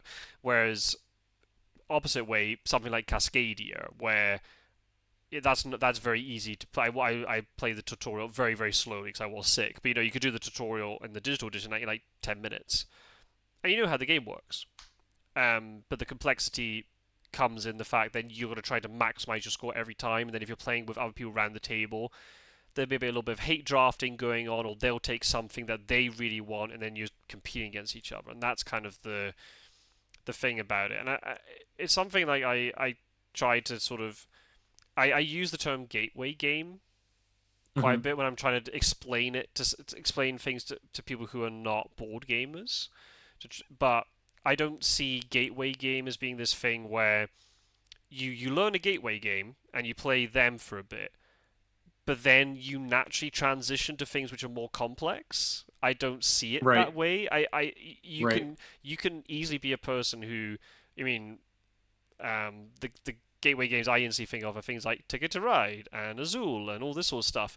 But if all you keep playing with your group is Azul and Ticket to Ride in these sort of games, that's absolutely Hmm. fine. You don't have to Yeah, transition onto something else. If that's the type of game that you like playing, just stick with it, and it's absolutely fine. for sure. Yeah, it's like that group that was looking to play Catan so Yep. seriously that Hmm. they set up dual setup with the cameras and everything. Right. Yeah. So that's what they wanted, and it's just funny now with that group because we discovered they like board games and vice versa. So we've started introducing some new games to them, and then they've started buying some new games and introducing them to us. But again, none of them are extremely complex. But I Hmm. kind of want that now. I don't want to be even. I did a stream last week where I was teaching um, Fear of Dracula 101 on stream. Hmm. And even once I did like the basic explanation of the actions and how like the most basic I wasn't even thinking about strategy, but the most basic objectives for the two sides, and Right. then explaining how the hunters move and all the different actions and what Dracula's moves are. And that Hmm. alone took like I know it's slightly different because I was talking to chat and stuff, but that was like an hour, and I was like, flipping Yeah. heck, Yeah, oh it's my amazing. god, There it was one point where Strider and I sat down to explain War of the Ring, and we were like, "Yeah, this will be easy, no problem." And we just easily talked for like an hour and a half or something like that. And we're like, "Okay, we need to break this into multiple videos." right, right, and And then we tried to re-explain something. We just went on and on and on and on, and it was amazing to like be re-exposed because it took us forever to learn how to play that game, and we now know it so well, sort of like you know Fury of Dracula so well that you don't think about it anymore, and then you find yourself in that position of being like, okay, now let's explain it, and then you realize, oh man, this is really complicated. it's not even like then you don't even think that's we're thinking of like foundation level. This is what the characters do. Not even thinking about Exactly. now. Let's talk about strategy. Right. It's not even getting into the strategy. It's just like, how does this game work? Yeah. That's gonna take us like 3 hours to explain. Right. Right. So and that's like I mean, obviously you can get a lot of enjoyment out of those games because then they've got such a if you get really invested in them, then you can really get into the nitty gritty of the strategy and meta and stuff. But there's obviously there's it could be a real calling for it. But again, I think that's a real passion thing. Hmm. I think you need to be very invested initially to get into it, or be open-minded enough to say, right, I'm willing to sit through X number of playthroughs of this, and I'll see if it sort of clicks with me.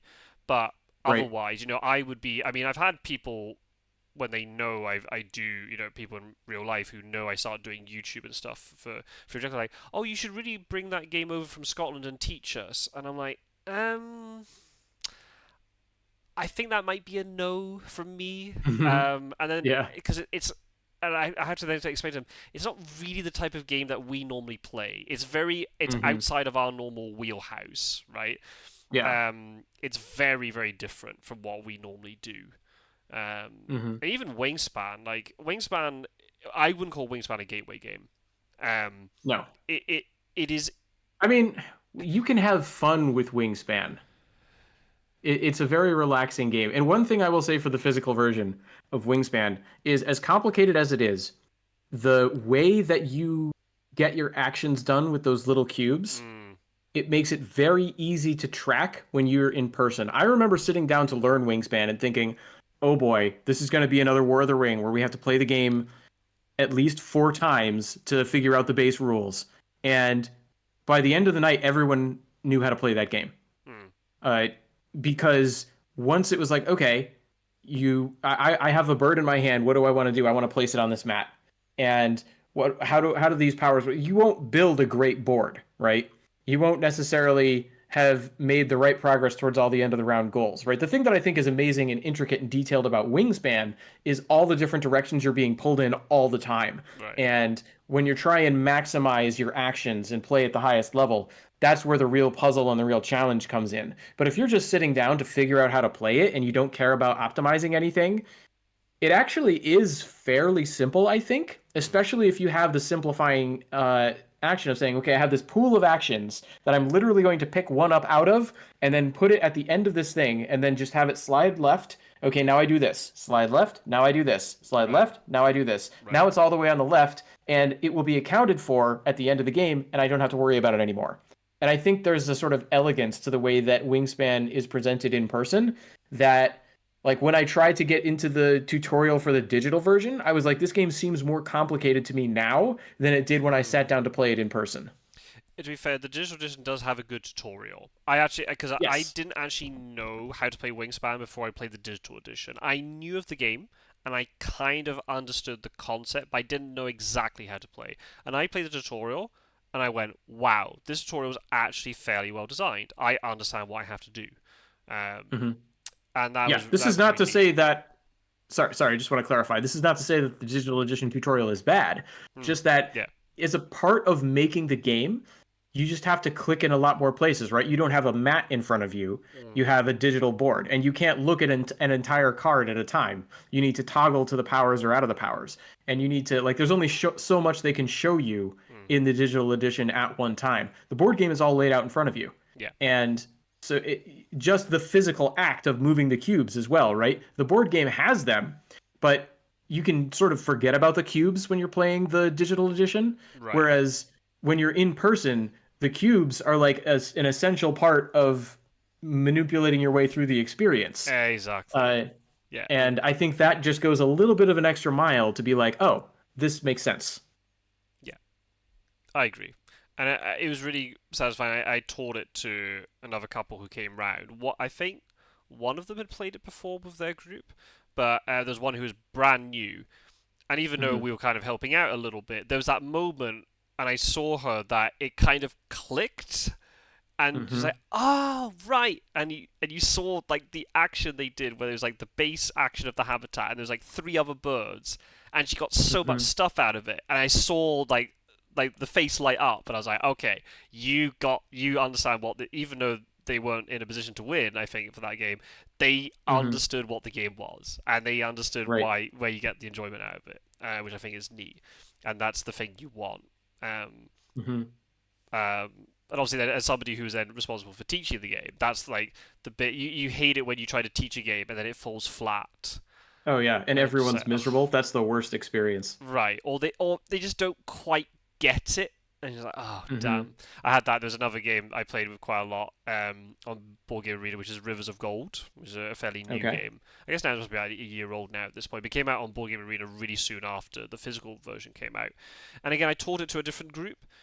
Um, and one of them got it, and the other one it didn't quite click. And I was like, oh. And I Mm-hmm. thought out of the two of them, the one who it didn't click with, I thought it would really click with them because Oh, that's funny. he's the guy, and he's normally the one who, when we play games together, he's normally the one who wins because he's the more strategizing one, and he likes, he thinks more a little bit more deeply about it. Mm-hmm. They both get enjoyment out of it, but for different reasons and things. They're both very competitive with each other, but he's normally the one who just normally wins most of the games. But he didn't quite click with him. I was like, oh damn. And I actually put it down to me not explaining it well enough. I was also then at that time as well also feeling sick, so Yeah. I didn't explain it well. I think the ability to explain a game well is really key. One of the games that I can think of which has so much hype, but when I played it, I thought it was rubbish. Was Seven Wonders. Hmm. Now that might cause a lot of controversy. I'm not blaming the individual. Maybe it's also just me being thick, which is very possible. But I think I was not taught it properly. I didn't Hmm. understand the objective. I didn't know what we were supposed to be doing. It all was very a bit. I learned it in a very sort of chaotic I think it was a board game night, but I think it might be at a pub, and there's lots of different groups doing different things, and Oh, people would jump yeah, into that'll different do groups. it. I didn't know what we were supposed to be doing. I didn't get the game. I didn't know what the actions were. It wasn't explained. Well, I didn't get it at all. But everyone Yeah, raves about that game. yeah, yeah. I haven't heard of that one. Um, I will shout out Castle Panic, which is a it's sort of like a tower defense board game, and in video game form, I really like tower defense games, and so this was introduced to me by my friends who were just generally introducing me to various board games. And the thing that's amazing about Castle Panic is it's relatively straightforward, and every single time you play it, it sort of feels like you're teetering on the verge of a loss. But Mm. usually you can find a way to win. And that's a very gratifying like balance to strike. And I don't know how they found it, but they found it pretty well, I think. And it's this game where you've got sort of a central position of you've got a set of towers and then you've got a set of walls. And if the monsters breach the set of walls and then the set of towers and they get into the central portion that's supposed to be protected, you lose the game. And it's a cooperative game that you can play with up to like 4 players. And this is another trend that went through my gaming group. Now I'm realizing I probably should have asked you this, Scott Stewart, but like we had this whole trend for a while where we were moving away from any sort of competitive games because it was causing too much strife in terms of relationships and emotions were running high. People were very competitive, and it's like, okay, why don't we play a cooperative game? And I think technically Castle Panic is supposed to be a like a competitive co-op where you're all working together to achieve an objective, but you're also keeping score. And so if you fail the main objective, everybody loses. But if you achieve the main objective, you're supposed to tally scores and see who has the highest score. We very quickly, because again, we were looking for games that would not cause tension. We're like, forget about keeping score. Let's just try and fulfill the main objective. And it's hard enough when you're not trying to like just barely get by to the main objective. It's hard enough to, like I said, just work together and stop the encroaching monsters. Right, because you place these tokens in different quadrants around the board at random. So you sort of roll a die to see where a given monster starts, and then you have a hand of cards to play to try and take out these monsters as they get closer and closer to the walls and the tower. And you have to get your way through every single monster in the game before you can say that you've like beaten the game essentially.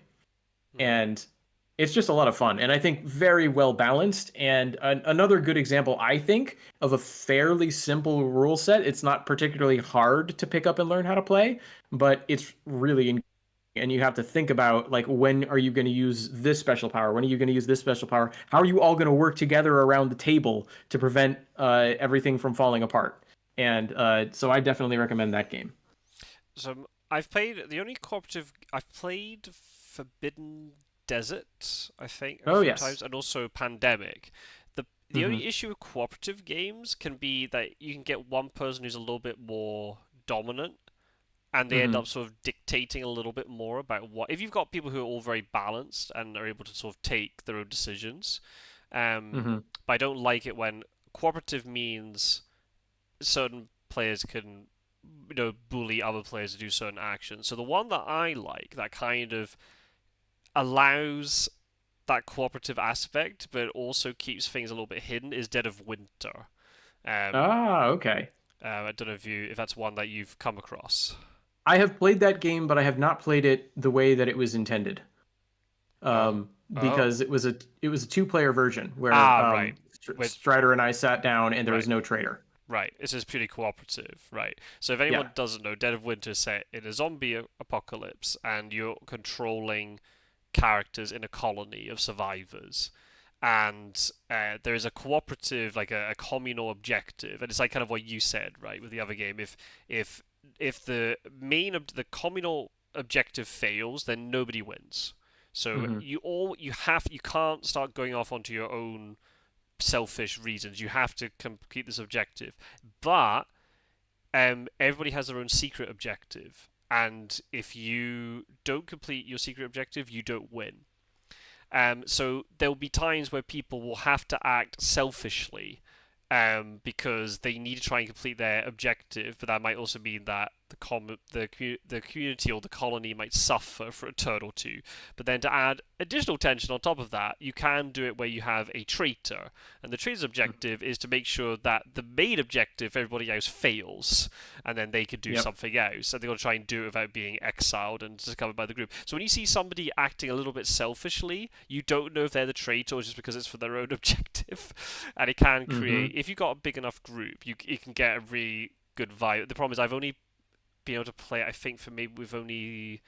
Well, the first time I played it with 4 or 5, but we were learning the rules and it took way too long. This is when another thing you have to do. You need to learn how to play the board game before you show your friends because you don't Yeah. want a situation where we're all around the table trying to learn a game because you're not going to get it.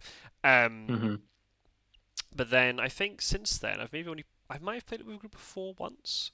But the most recent time I can think I did it with a group of 3. In a group of 3, there's not enough. You need the traitor to be kind of hidden in the group a Mm-hmm. little bit more, and you can obviously rig the deck to make it more or less likely that there's a traitor in that. But I like that game a lot, just because it's quite a narrative-based game. You get all these cool events popping up potentially on people's turns, which completely alter the game state a little bit. Not in like a ridiculous way, but and also it adds a bit of some of the cards are quite comically amusing the way that they've been written, the things that the colony has to deal with, and you have to make certain decisions and vote on things. So that game's neat. I need to get that around the table a bit more. But uh, yeah, I'm not a big fan of cooperative games. Just I'm worried about I like it when people can at least have some sort of aspect a little bit hidden. So Mm-hmm. a person has the right to be able to turn around and go, I don't want to do that because of reasons. Right. um, Yep. Yeah, Gloomhaven I has think that's that, fair. which I think is that's a fair like sort of thing because I have been in cooperative games where someone at the table just is not happy with the cooperative decisions or one person does seem to take the lead in everything and so I have experienced what you're talking about. I've also had just great times playing cooperative games and as someone who's not super competitive in terms of like I'm not wedded to the idea that a game has to be a competition. So I do appreciate the fact, and I've said this before with Fury of Dracula. My favorite thing to do in that game is be part of a team. hmm, So I like to be one of many hunters. I'll play the other ways, but that's not my favorite way to play. My favorite way to play, and the easiest way to get me to play a game of Fury of Dracula, is put me on a team. So I think that's just sort of my own biases coming through to a that's certain fair. extent. So I'm a little bit more like willing to stick around with those co-op experiences. But I think it's totally valid if you're just like, I've had some bad experiences or the people I play with aren't right for that sort of game. It's definitely one of the things that can vary from group to group. But again, it depends on the group. You need to know the group that you play with and what Mm-hmm. can be done. A lot of so many games now is almost like multiplayer solitaire. We're not playing on a communal Mm-hmm. board. You have your own board and you're building your own thing. Right. Cascadia's like that. A lot of games Wingspan like that. Wingspan is almost like that. Yeah, pretty much. Yeah. You just share the It bird doesn't feeder and the deck, and that's it.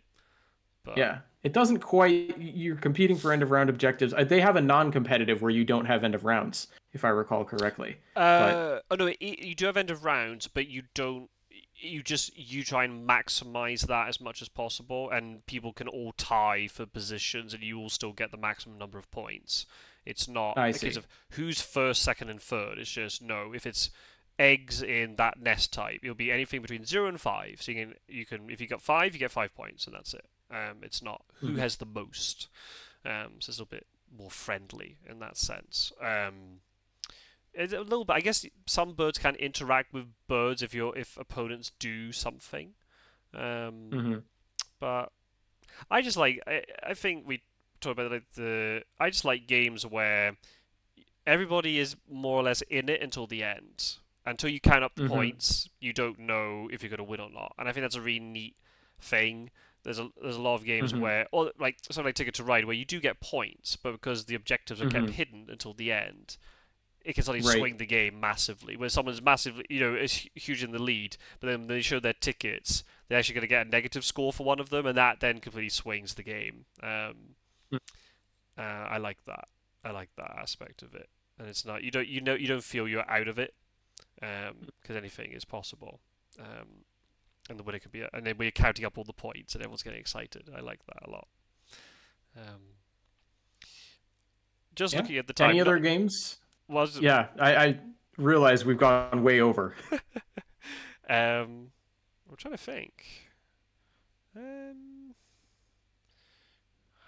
because there's a lot of games I haven't played. That's the only problem. Because again, it was just my ability to discover games and play them was quite a narrow window Hmm. before I then left Edinburgh. So I'm trying to because now because it's been quite a lot of time since I've played quite a lot of them, so I'm trying to remember them.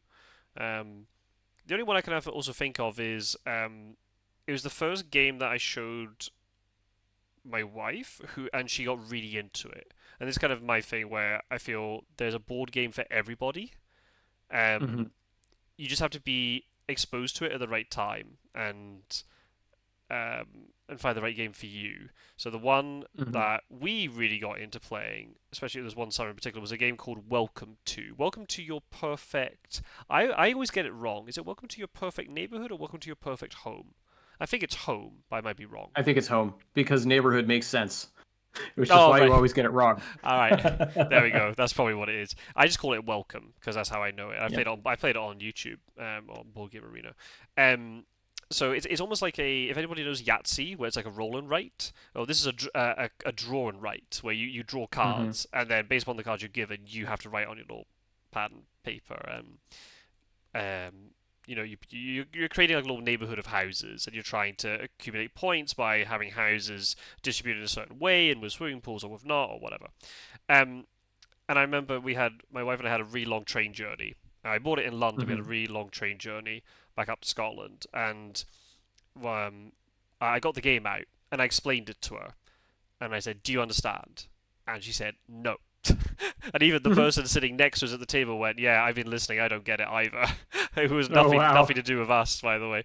Oh no. Um, so I was like, "Right, here's what we do. Let's just do a couple of rounds, and you'll see." We played a whole game, and then we played it for the next 5 hours straight, and then we played it for Oh the rest of wow. the summer. Oh, that's great. So it clicked. That's what you want. So I ended up getting so tired of that game because every day we played it. But it made me so happy that she really connected with that game and it just clicked Hmm. and she really liked playing it. And we need to play it Yep. again. Actually, we need to get that out and play it. It's good fun. That game's really good fun. Um, Hmm.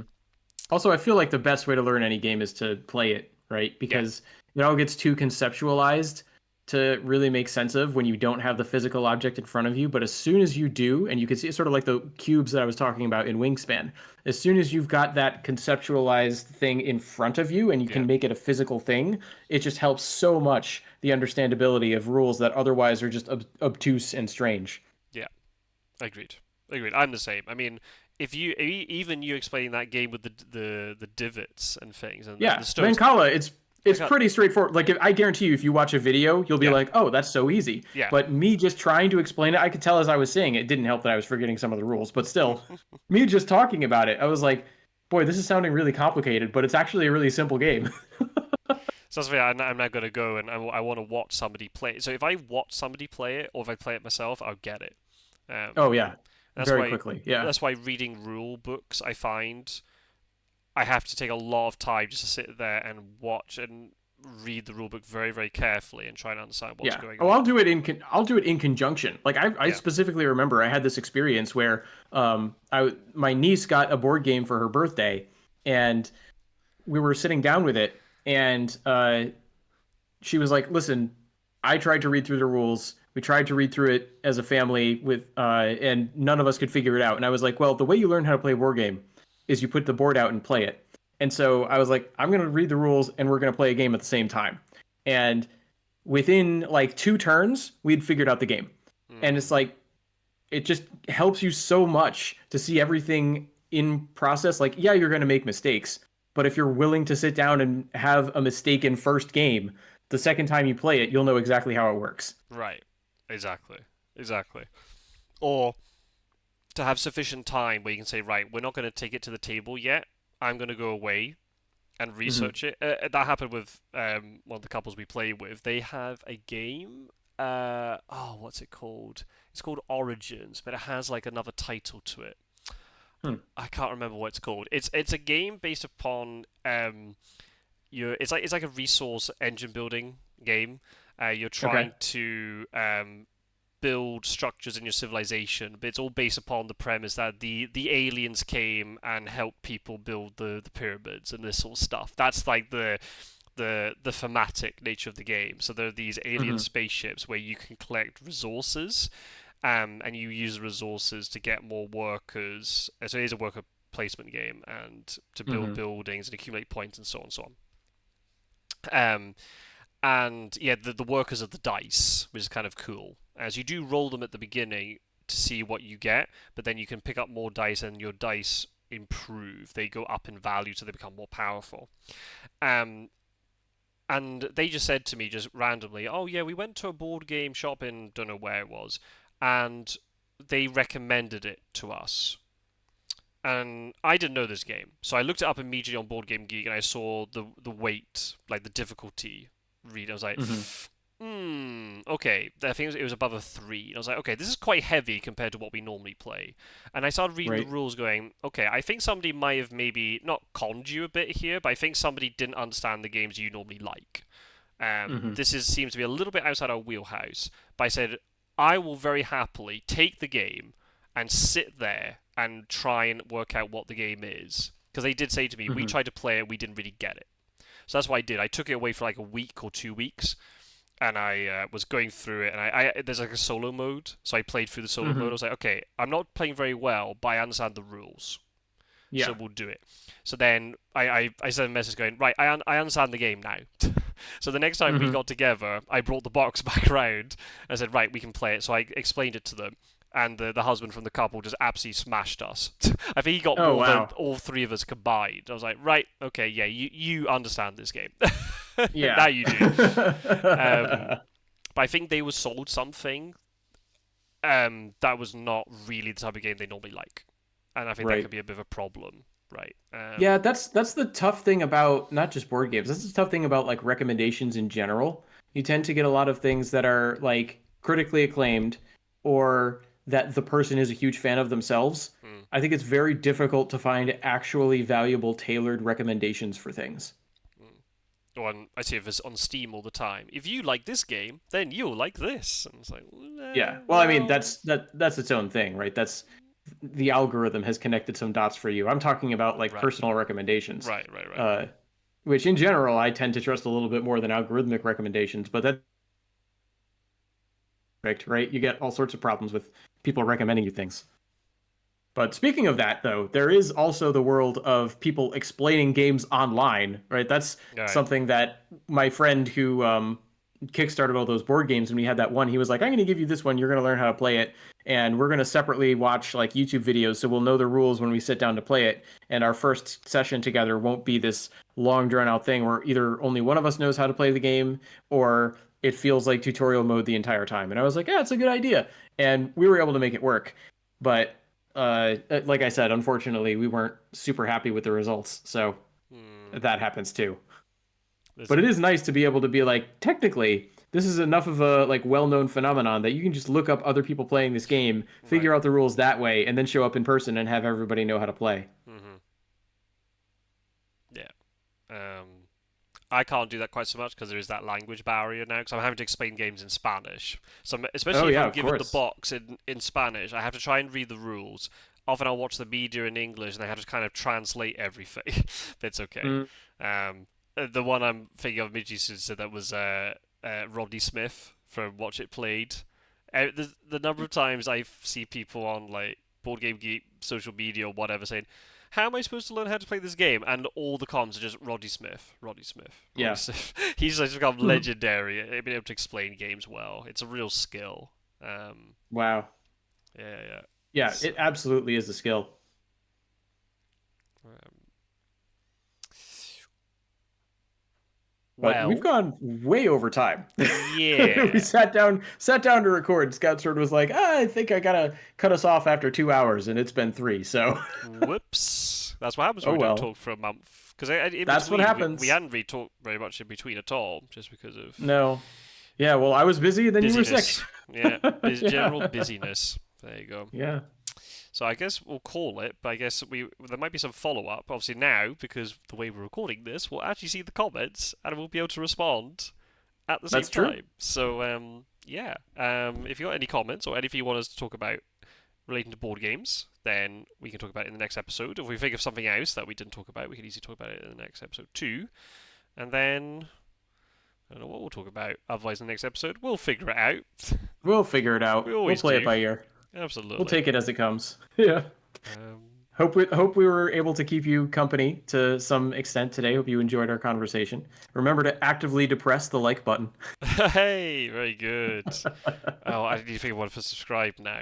I'm gonna have to nick your caress.